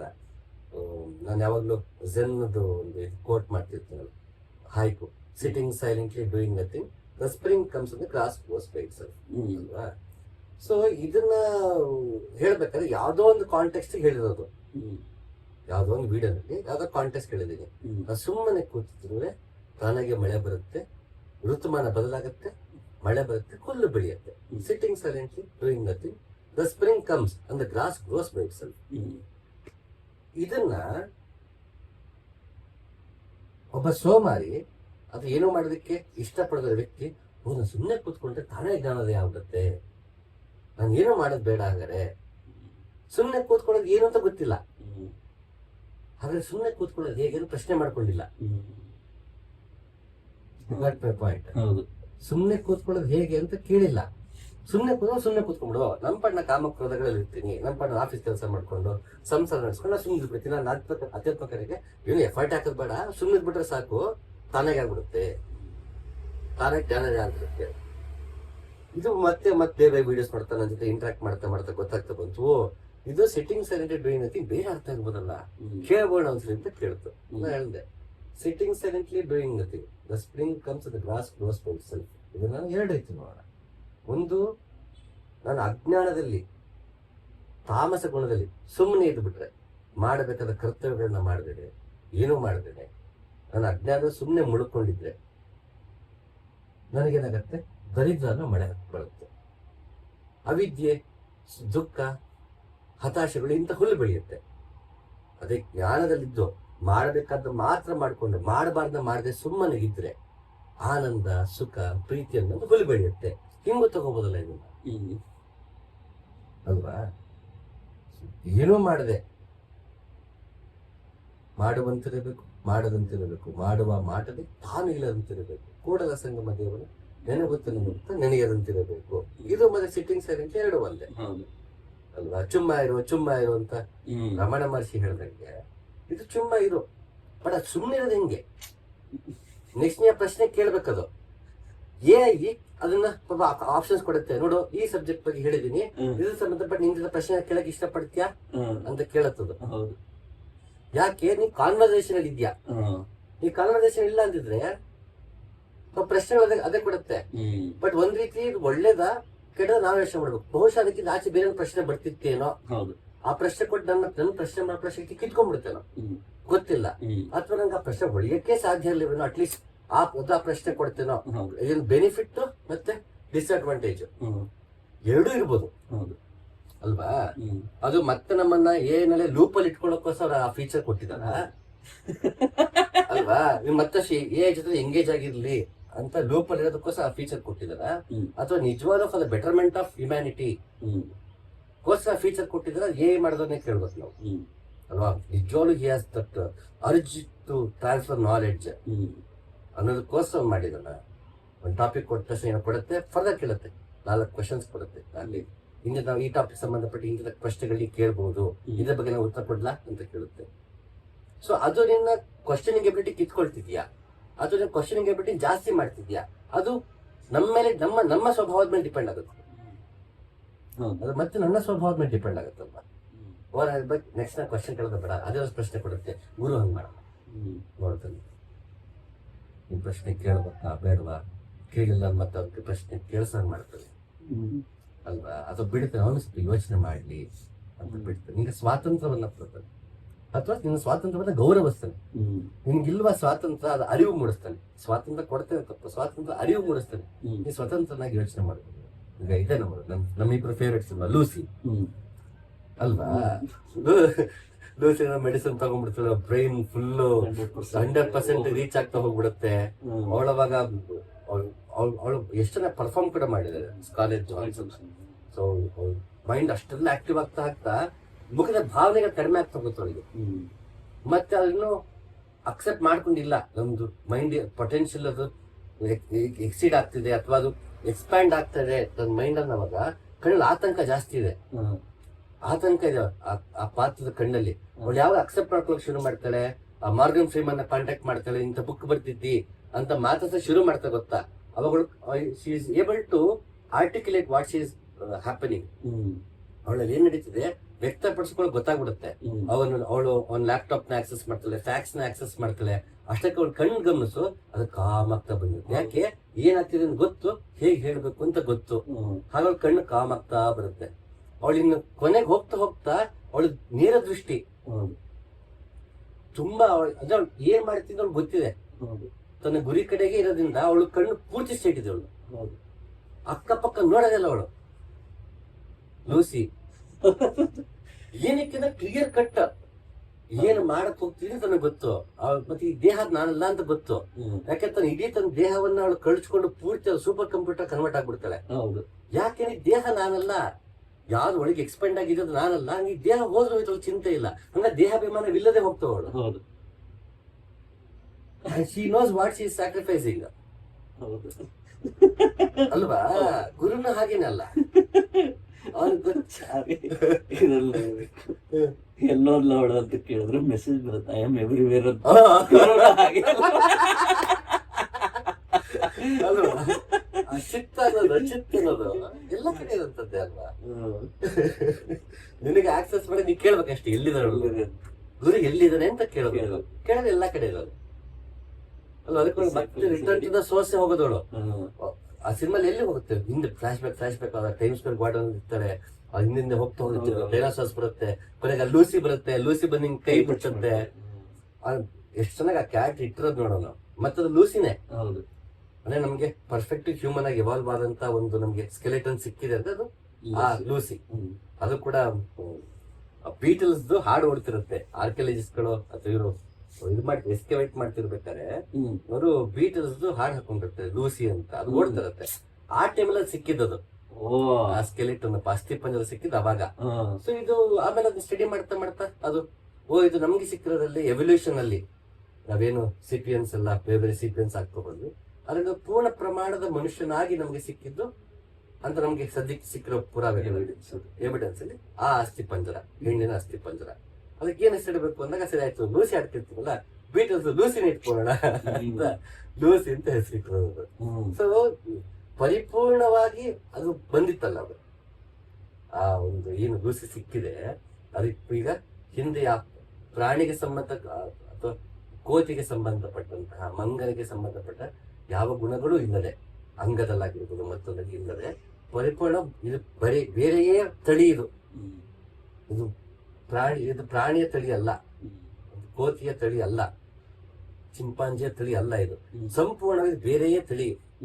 ಕಂಪ್ಲೀಟ್ ಎವಲ್ಯೂಷನ್ ಆಗಿದೆ. ಯಾವ ಅಂಗದ ರಚನೆಗಳಲ್ಲೂ ಮತ್ತೊಂದಲ್ಲೂ ಅದಕ್ಕಿಲ್ಲ. ಪರಿಪೂರ್ಣ ಮನುಷ್ಯನ ಅಸ್ಥಿ ಪಂಜರ ಸಿಕ್ತಲ್ವಾ, ಅದು ದೈಹಿಕವಾಗಿ ಸಿಕ್ಕ ಎವಿಡೆನ್ಸ್. ಇದು ಮೆಂಟಲಿ ಪರಿಪೂರ್ಣ ಸಿಕ್ಕಿದ ಎವಿಡೆನ್ಸ್. ಅದಕ್ಕೆ ಲೂಸಿ. ನಾವು ಅಲ್ಲಿಂದ ಆ ಲೂಸಿ ಸಿಕ್ತಲ್ಲ, ಆ ಸ್ಪೀಸಿಸ್ ಇದೆಯಲ್ಲ, ಆ ಲೂಸಿನ ಈ ಲೂಸಿಗೆ ಹೋಗ್ಬೇಕು ನಾವು. ಅದಕ್ಕೆ ನಂಗೆ ಮಾಡಿರೋದು ಸಿನಿಮಾದಲ್ಲಿ ಅಥವಾ ಅದೇನ್ ಕತೆ ಬರ್ದಿದ್ದ ಈ ಲೂಸಿನ ಆ ಲೂಸಿಗೆ ಹೋಗ್ಬೇಕು. ಆ ಲೂಸಿಗೆ ಹೋದ ತಕ್ಷಣ ವಾಪಸ್ ಈ ಲೂಸಿಗೆ ಬರ್ತಾಳೆ. ಮೆಂಟಲಿ ಈಸ್ ಕಂಪ್ಲೀಟ್ಲಿ ಅದು ದೇಹ, ಮನಸ್ಸು, ಬುದ್ಧಿ, ಅಹಂಕಾರ ಎಲ್ಲವನ್ನು ಮೀರಿದ ವಾಪಸ್ ಇಲ್ಲಿಗೆ ಬಂದ. ಯಾಕೆ ಈ ಲೂಸಿ ಇರಲ್ಲ, ಇವಳು ಇನ್ನಸೆಂಟ್ ಇದ್ದಾಳೆ.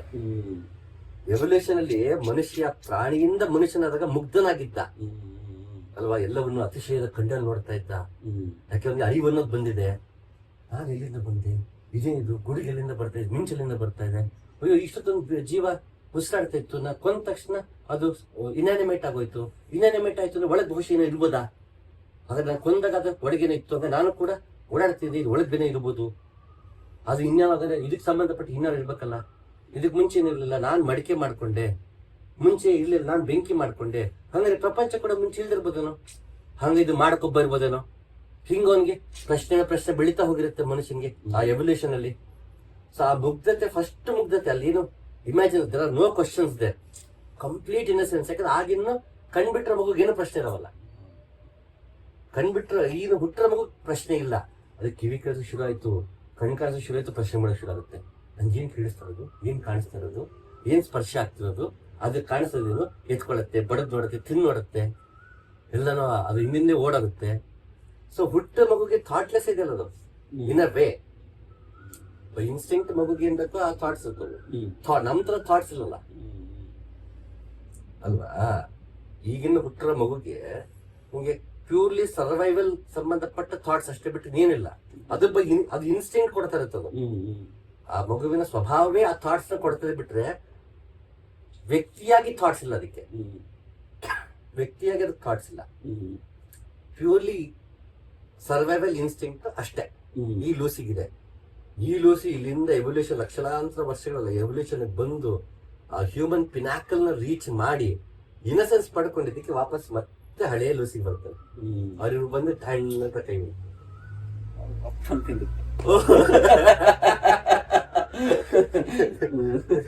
ಇದೆಲ್ಲ ಕಡೆ ನಮ್ಮ ಬುದ್ಧಿವಂತರು ಮಾಡಬಾರ್ದು. ಯಾವುದೇ ಟೆಕ್ನಾಲಜಿ ಅಥವಾ ಗುರು ಅವನ ಕೆಲಸ ಬುದ್ಧಿವಂತ ಮಾಡೋದಲ್ಲ, ಮುಗ್ಧನನ್ನಾಗಿಸು, ದಡ್ಡ ಮಾಡೋದಲ್ಲ. ನಿಮ್ಗೆ ಹೆಚ್ಚು ಇನ್ಫಾರ್ಮೇಶನ್ ಸಿಕ್ತಷ್ಟು ಹಲಸಿನೇಟ್ ಆಗ್ತದೆ. ಆಮೇಲೆ ನಾವು ಸೆಲ್ಫ್ ಥಿಂಕಿಂಗ್ ಕಡಿಮೆ ಓನಾಗಿ ಥಿಂಕ್ ಮಾಡೋದು. ಯಾಕಂದ್ರೆ ಸಿಂಪಲ್ ಎಕ್ಸಾಂಪಲ್ ಅವಾಗ ನೆನಪಾಗಿತ್ತು ನಮಗೆ. ನಾವು ಕಾಲೇಜ್ ಟೈಮಲ್ಲೆಲ್ಲ, ಹೈಸ್ಕೂಲ್ ಟೈಮಲ್ಲೆಲ್ಲ ನನಗೆ ಎಷ್ಟು ನಂಬರ್ಗಳು ನೆನಪಿರೋ, ಫೋನ್ ನಂಬರ್ಸ್. ನಾವು ನಂಬರ್ ಹುಡುಕದ ಅವಶ್ಯಕತೆನೇ ಇರ್ಲಿಲ್ಲ, ಎಲ್ಲ ನಂಬರ್ಸ್ ನೆನಪಿರೋದು ನಮಗೆ. ಇವತ್ತು ಒಬ್ರದ್ದು ನಂಬರ್ ನೆನಪಿಲ್ಲ. ಫೋನ್ ಕಳೆದಾಯ್ತಂದ್ರ ಒಬ್ರದ್ದು ಅವಾಗ ನೆನಪಿದ್ವಲ್ಲ ನಂಬರ್ಗಳು, ಅವ್ ಇನ್ನೂ ಅದೇ ಫೋನ್ ಇದ್ರೆ ಆ ನಂಬರ್ಗಳು ನೆನಪಿದಾವೆ. ಹೊಸದಾಗ ನಂಬರ್ಗಳು ನೆನಪಿಟ್ಕೊಳ್ಳೋ ಆಲೋಚನೆ ಬಂದಿಲ್ಲ, ನೆನಪಿಟ್ಕೊಂತಿಲ್ಲ ನಾವು. ಯಾವಾಗ್ಲೂ ಅವೈಲಬಲ್ ಇದೆಯಲ್ಲ ಅಂತೇಳಿ. ಸೊ ಇವಾಗ ಎ ಕೂಡ ನಮಗೆ ಏನೇ ಕೇಳಿದ್ರು ಕ್ವಶನ್ ಕೊಡುತ್ತಲ್ಲ, ನಾನು ಯಾಕೆ ಓದ್ಬೇಕು, ನಾನು ಯಾಕೆ ತಿಳ್ಕೋಬೇಕು. ನನಗೆ ಇವಾಗ ಯಾವ್ದೋ ಒಂದು ಜಾಗಕ್ಕೆ ಹೋದ್ನಪ್ಪ, ಈ ಜಾಗದ ಬಗ್ಗೆ ನಾನು ಇನ್ಫಾರ್ಮೇಶನ್ ಬೇಕಂದ್ರೆ ನಾನು ಏನ್ ಕೇಳ್ಬಿಡ್ತೀನಿ, ಮುಂಚೆನೆ ತಿಳ್ಕೊಂಡು ಯಾಕೆ ಹೋಗ್ಬೇಕು ಅನ್ನೋದು ನಮ್ಮನ್ನ ಸೋಂಬೇರಿಯಾಗೆ ಮಾಡುತ್ತೆ. ಆಮೇಲೆ ತುಂಬಾ ಲಿಮಿಟೆಡ್ ಇನ್ಫಾರ್ಮೇಶನ್ ಅಲ್ಲಿ 500-600 ಪೇಜ್ ಬುಕ್ದು ಒಂದು 2 ಪ್ಯಾರಾಗ್ರಾಫ್ ಅಲ್ಲಿ ಸಮ್ಮರಿ ಕೊಡುತ್ತೆ. ಸಮ್ಮರಿಗೆ ನಿಂತ್ಕೊಂಡ್ಬಿಡ್ತೀವಿ ಅಷ್ಟೇ, ನಮ್ಗೆ ಸಾಕಿ ಗೊತ್ತಾಯ್ತಲ್ಲ, ಅಷ್ಟೇ ಅಲ್ಲ, ಜಿಸ್ಟ್ ಅಷ್ಟೇ ಅಲ್ಲ, ನಮ್ಗೆ ಜಿಸ್ಟ್ ಅಷ್ಟೇ ಬೇಕಾಗಿರೋದು. ಇವತ್ತು killers of the flowers Moon cinema ಇತ್ತಲ್ಲ, ಅದು ಗೊತ್ತಿಲ್ಲ ಹೇಳೋದು. Killers of the flower Moon ಅಂತ ಮಾರ್ಟಿನ್ ಸ್ಕಾರ್ಸೆಸಿ ಸಿನಿಮಾ, ನನ್ನ ನೆಚ್ಚಿನ ನಿರ್ದೇಶಕನ ಸಿನಿಮಾ. ಅದು ನೋಡ್ತಾ ನೋಡ್ತಾ it's a very prolonged movie. Mallikarjun ನಿದ್ದೆ ಮಾಡ್ಬಿಟ್ಟ ಮಧ್ಯದಲ್ಲಿ, ಸುಸ್ತಾಗಿತ್ತು, ನಾನಾ ಕಾರಣಗಳಿಗೆ ನಿದ್ದೆ ಮಾಡಿದ್ದ. ಸಿನಿಮಾನು ಆ ಮಂದಗತಿಯಲ್ಲಿ ಇತ್ತದು. ಸಿನಿಮಾ ಮುಗಿದ ಮೇಲೆ ಎಚ್ಚರ ಆಗ್ಬಿಟ್ಟು ಏನಾಯ್ತು ಸಿನಿಮಾ, ಜೊತೆಗೆ ಕೂತಿದ್ದನು, ಅವಳಿಗೆ ಇನ್ನೊಂದು ಮದುವೆ ಆಯ್ತು. ಇಡೀ ಸಿನಿಮಾದ ಸಾರಾಂಶ ಅವಳಿಗೆ ಇನ್ನೊಂದು ಮದುವೆ ಆಯ್ತು. ಅದು ನಮ್ಕೊಂಡು ಆಚೆ ಹೋಗ್ಬಿಟ್ರೆ ಮಾರ್ಟಿನ್ ಸ್ಕಾರ್ಸೆಸಿ ಏನ್ ಮಾಡಿದಾನೆ, 2ನೇ ಮದುವೆ ಬಗ್ಗೆ ಮಾಡಿದಾನೆ ಅಂತ ಅನ್ಕೊಂಡ್ರೆ ಹೆಂಗಿರುತ್ತೆ ಅಲ್ವಾ? ಹಾಗೆ ನೀನೇ ಆ ದಾರಿಯನ್ನು ನಡೆದು ನಿನಗೆ ಸಾರಾಂಶ ಸಿಗುತ್ತೆ. ಆಯ್ತು, ಇವಾಗ ಹಂಗಿದ್ರೆ ಹೇಗೆ ನಮ್ಮ ದಡ್ಡ ಮಾಡತ್ತೆ ಅನ್ನಂಗಿದ್ರೆ ಇದನ್ನ ಸಕಾರಾತ್ಮಕ ಬಳಸ್ಕೊಳ್ಳೋದು ಹೇಗೆ? ಉದಾಹರಣೆ ಈಗ ಯೋಚನೆ ಮಾಡೋಣ. ಬರೋಕ್ಕೂ ಮುಂಚೆ ನಮ್ಗೆ ಯಂತ್ರಗಳಿತ್ತ, ಅದು ದೊಡ್ಡ ರೆವಲ್ಯೂಷನ್. ಸೊ ಈಗ ನಾನು ಇಲ್ಲಿಂದ ಮುಂಚೆ ಕಷ್ಟಪಟ್ಟು ನಡ್ಕೊಂಡು ಹೋಗ್ಬೇಕಿತ್ತು. ಓಕೆ, ನನಗೆ ಇವಾಗ ಕಷ್ಟ ಆಗತ್ತೆ. ನಾನು ಇವಾಗ ಎತ್ತಿನ ಗಾಡಿ ಇಟ್ಕೊಂಡಿದ್ದೀನಿ, ಆಗೇನ್ ಮಾಡ್ತೀನಿ, ಒಬ್ಬನೇ ಹೋಗಲ್ಲ, 10 ಜನ ಕರ್ಕೊಂಡು ಹೋಗ್ತೀನಿ ಅಲ್ವಾ? ನನಗೆ ಬೈಕ್ ಬಂತು, ನಾನು ಮುಂಚೆ 1 ಅವರ್ ಹೋಗೋ ಕಡೆ ನಾನು ಅರ್ಧ ಗಂಟೆ ಹೋಗ್ತಾ ಇದ್ದೀನಿ. ನಿನಗೆ ಯಾವುದಕ್ಕೆ ನಿಮ್ಗೆ ಹೆಚ್ಚು ಸಮಯ ತಗೋತಿತ್ತು, ಕಡಿಮೆ ಸಮಯ ತಗೋತಿದ್ದೆ. ಸೊ ಕಡಿಮೆ ಸಮಯ ತಗೋತು ಅಂದ್ರೆ ಮಿಕ್ಕಿದ ಸಮಯ ಏನ್ ಮಾಡ್ತಿದ್ಯಾ ಅದು ನಿನಗೆ ಬಿಟ್ಟಿರುತ್ತೆ. ತಂತ್ರಜ್ಞಾನ ನಿನಗೆ ಎಲ್ಲರಲ್ಲೂ ಸಮಯ ಕಡಿಮೆ ಮಾಡಿಕೊಡ್ತಿದೆ. ಮುಂಚೆ ಹೆಚ್ಚು ಸಮಯ ಖರ್ಚಾಗ್ತಿದ್ದ ಕಡೆ ಕಡಿಮೆ ಸಮಯ ಕೆಲಸ ಮಾಡ್ಕೊಡು. ಯಾಕೆ? ಉಳಿದ ಸಮಯವನ್ನು ನೀನು ಸಾರ್ಥಕವಾಗಿ ಬದುಕು ಅಂತ ಅಲ್ವಾ? ಈಗ ಎಕ್ಸಾಂಪಲ್, ನಾನು ಡ್ರೈವ್ ಮಾಡ್ತಿರ್ತೀನಿ, ಒಂದಿನ ನಂಗೆ ಡ್ರೈವರ್ ಬೇಡ, ನಾನು ಡ್ರೈವ್ ಮಾಡಲ್ಲ, ನಾನು ಡ್ರೈವರ್ ಇಟ್ಕೋತೀನಿ ಅಂದ್ರೆ ನಾನು ಡ್ರೈವ್ ಮಾಡ್ಬೇಕಾದ್ರೆ ನನ್ನ ಕೆಲಸ ಏನೂ ಇಲ್ಲ. ಹಂಗೆ ನಾನು ಏನ್ ಮಾಡ್ಬೋದು ಅವಾಗ ಅಲ್ವಾ? ಅವರನ್ನು ಏನ್ ಮಾಡ್ತೀವಿ, ಒಬ್ಬ ಇಂಡಸ್ಟ್ರಿಯಲಿಸ್ಟ್ ನಾ ಇವತ್ತು ಯಾರು ನೋಡ್ಬೇಕು ನಾನು ನೋಡ್ತಾ ಇಲ್ಲ. ಯಾರನ್ನ ಇನ್ಫ್ಲೂಯೆನ್ಸ್ ಆಗ್ಬೇಕು, ಯಾರನ್ನ ಇಮಿಟೇಟ್ ಮಾಡ್ಬೇಕು ಅನ್ನೋದು ನಮ್ಗೆ ಗೊತ್ತಿಲ್ಲ. ಎಕ್ಸಾಂಪಲ್, ಈಗ ನಾನು ಬಿಸ್ನೆಸ್ ಮಾಡ್ತಿರೋ ವ್ಯಕ್ತಿ ಅಂತ ಉದಾಹರಣೆ, 2 ಹಂಗಿರ್ತಾನೆ ಹೇಳಲ್ಲ. ಆ ವ್ಯಕ್ತಿ ನಿಮ್ಮ ಆಫೀಸಲ್ಲಿ ದೊಡ್ಡ ದೊಡ್ಡ ಪೋಸ್ಟ್ ಇರೋಂಥ ವ್ಯಕ್ತಿಗಳು ಒಬ್ಬ ಡ್ರೈವರ್ ಇಟ್ಕೊಂಡಿದ್ರೆ ಅವ್ನು ಕೂತ್ಕೊಂಡವನು ಮತ್ತೆ ಲ್ಯಾಪ್ಟಾಪ್ ಕೆಲಸ ಮಾಡ್ತಿರ್ತಾನೆ ಬಹುಶಃ ಅಲ್ವಾ? ಅವ್ನು ಆ ಟೈಮ್ ಉಳಿಸ್ತಾ, ಆ ಟೈಮ್ ಸಿಕ್ಕಿಲ್ಲ, ಅದನ್ನೇನ್ ಮಾಡ್ತಾನೆ, ಬಹುಶಃ ಅವನು ಕೆಲಸ ಮಾಡ್ಕೊತಾನೆ. ಅಥವಾ ಅವನಿಗೆ ಎಲ್ಲಾ ಕಡೆ ಸ್ಟ್ರೆಸ್ ಇರುತ್ತಾ, ರಿಲ್ಯಾಕ್ಸ್ ಆಗೋದಕ್ಕೆ ಬಳಸ್ತಾನೆ ಅಲ್ವಾ? ಇವಾಗ ಎಕ್ಸಾಂಪಲ್, ಇವಾಗ ನಾನು ಮುಂಚೆ ಇವಾಗ ಇಷ್ಟು ಪುಸ್ತಕಗಳು ಇಟ್ಕೊಂಡು ಅವತ್ತೆಲ್ಲ ಓದಿದ್ದೀನಿ, ಅದು ಇಟ್ಕೊಂಡು ಮತ್ತೆ ನಾನು ಬರ್ಕೊಂಡು ಎಲ್ಲ ಮಾಡ್ಕೊಂಡು ನಾನು ಕಷ್ಟ ಆಗತ್ತೆ ಅಂದಾಗ ಅದಂಗೆ ಲ್ಯಾಪ್ಟಾಪ್ ಇದೆ. ಸೊ ನಾ ಏನ್ ಮಾಡ್ಬೋದು ಇವಾಗ? ಸೊ ನಾವು ಒಂದು ವಿಷಯ ಹಂಚ್ಕೊಳ್ಳೋ ಜಾಗ ನೀವು 10 ವಿಷಯ ಹಂಚ್ಕೋಬಹುದು. ಅದನ್ನ ಪ್ರೊಡಕ್ಟಿವ್ ಆಗಿ ಯೋಚನೆ ಮಾಡಿ ನನಗೆ ಗೊತ್ತಿರ್ಬೇಕು ಅದು ಅಲ್ವಾ. ಯಾವ್ದೋ ಒಂದು ಟೂಲ್ ಇದೆ, ಅದು 1 ಗಂಟೆಲಿ ಆಗೋ ಕೆಲಸ ಅರ್ಧ ಗಂಟೆಲಿ ಮಾಡ್ಕೊಡ್ತಿದೆ ಅಂದ್ರೆ ನನ್ನ ತಕ್ಷಣ ಈ ಅರ್ಧ ಗಂಟೆ ನಂಗೆ ಉಳಿತಿದೆಯಲ್ಲ, ಆ ಉಳಿತಿರೋ ಅರ್ಧ ಗಂಟೆನ ಹೇಗೆ ಕಳಿತೀನಿ ಅದ್ರ ಮೇಲೆ ನಿರ್ಧಾರ ಆಗತ್ತೆ. ನನಗೆ ಒಂದು ಹೊಸ ಅದು ಇನ್ವೆನ್ಷನ್ ಆಯ್ತು, ಟೆಕ್ನಾಲಜಿ ಇರ್ಬೋದು, ಮಷಿನರೀಸ್ ಇರ್ಬೋದು, ಯಾವುದೇ ಹೊಸ ಇನ್ವೆನ್ಷನ್ ಬಂತು ಅದು ನಿನಗೆ ಸಮಯನ ಉಳಿಸಿ ಕೊಡ್ತಿದೆ ಅಂದ್ರೆ ಉಳಿದ ಸಮಯವನ್ನು ನೀ ಹೇಗೆ ಬಳಸ್ಕೊತಿದ್ಯಾ ಅದ್ರ ಮೇಲೆ ನಿರ್ಧಾರ ಆಗತ್ತೆ ಈ ಯಂತ್ರದ ಅನ್ವೇಷಣೆ ಒಳಿತೋ ಕೆಡುತ್ತೋ ಅನ್ನೋದು ಅಲ್ವಾ. ಅದ್ರ ಮೇಲೆ ಡಿಪೆಂಡ್ ಆಗುತ್ತೆ. ಮನುಕುಲಕ್ಕೆ ಪ್ರಕೃತಿಗೆ ಸಂಬಂಧಪಟ್ಟ ಬಿಡೋದು, ಅದು ನೇಚರ್ಗೆ ಅಡ್ವರ್ಸ್ ಎಫೆಕ್ಟ್ ಒಂದು ಆಗ್ತೀವಿ ಇಲ್ಲ ಅದ್ರ ಬಗ್ಗೆ ನಮ್ಮ ಆಗುತ್ತಲ್ಲ. ಅದು ಯಾವುದೇ ತಂತ್ರಜ್ಞಾನ ಬಂದ್ರೆ ಪ್ರಕೃತಿಗೆ ಅದು ಹೊಡ್ತಾ ಇದ್ದೇ ಇರುತ್ತೆ, ಅಡ್ಡ ಪರಿಣಾಮ ಇರುತ್ತೆ. ಅದಕ್ಕೆ ಸಂಬಂಧಪಟ್ಟಂಗೆ ಅದಕ್ಕೇನು ವೈಜ್ಞಾನಿಕವಾಗಿ ಅದಕ್ಕೇನು ಪರಿಹಾರ ಇರುತ್ತೆ ಹುಡುಕ್ತಾ ಇರ್ತದೆ ಅದು. ಮತ್ ನಾವು ತೀರಾ ಪ್ರಕೃತಿಗೆ ಹಾಳು ಮಾಡುವಂತ ತಂತ್ರಜ್ಞಾನಗಳನ್ನು ವಿರೋಧಿಸ್ಬೇಕು, ಅದು ಇದ್ದಿದ್ದೆ. ಅದ್ರ ಬಗ್ಗೆ ನಾನು ಹೇಳ್ತಾ ಇಲ್ಲ. ನನ್ನ ಜೀವನವನ್ನ ಮಾಡಿಕೊಡುವಂತಹ ತಂತ್ರಜ್ಞಾನ ಇತ್ತು ಅಂದ್ರೆ ಅದನ್ನ ನೀ ಬಳಸಿದ್ಯಾ ಅಂತಂದ್ರೆ ಬದುಕು ಸುಗಮವಾಯ್ತಲ್ವಾ. ನೆಕ್ಸ್ಟ್ ಏನು ಅಲ್ವಾ, ಮುಂದೆ ಏನು ಸುಗಮವಾಯ್ತು, ಆ ಸುಗಮದಲ್ಲೇ ಮುಳುಗೊಂಡ್ಬಿಡ್ತೀಯ ಅಥವಾ ಸಾರ್ಥಕತೆ ಕಡೆ ನಿಲ್ತೀಯ, ಬದುಕಿನ ಅರ್ಥವನ್ನ ಕಂಡ್ಕೊಳಕ್ ಹೋಗ್ತೀಯ.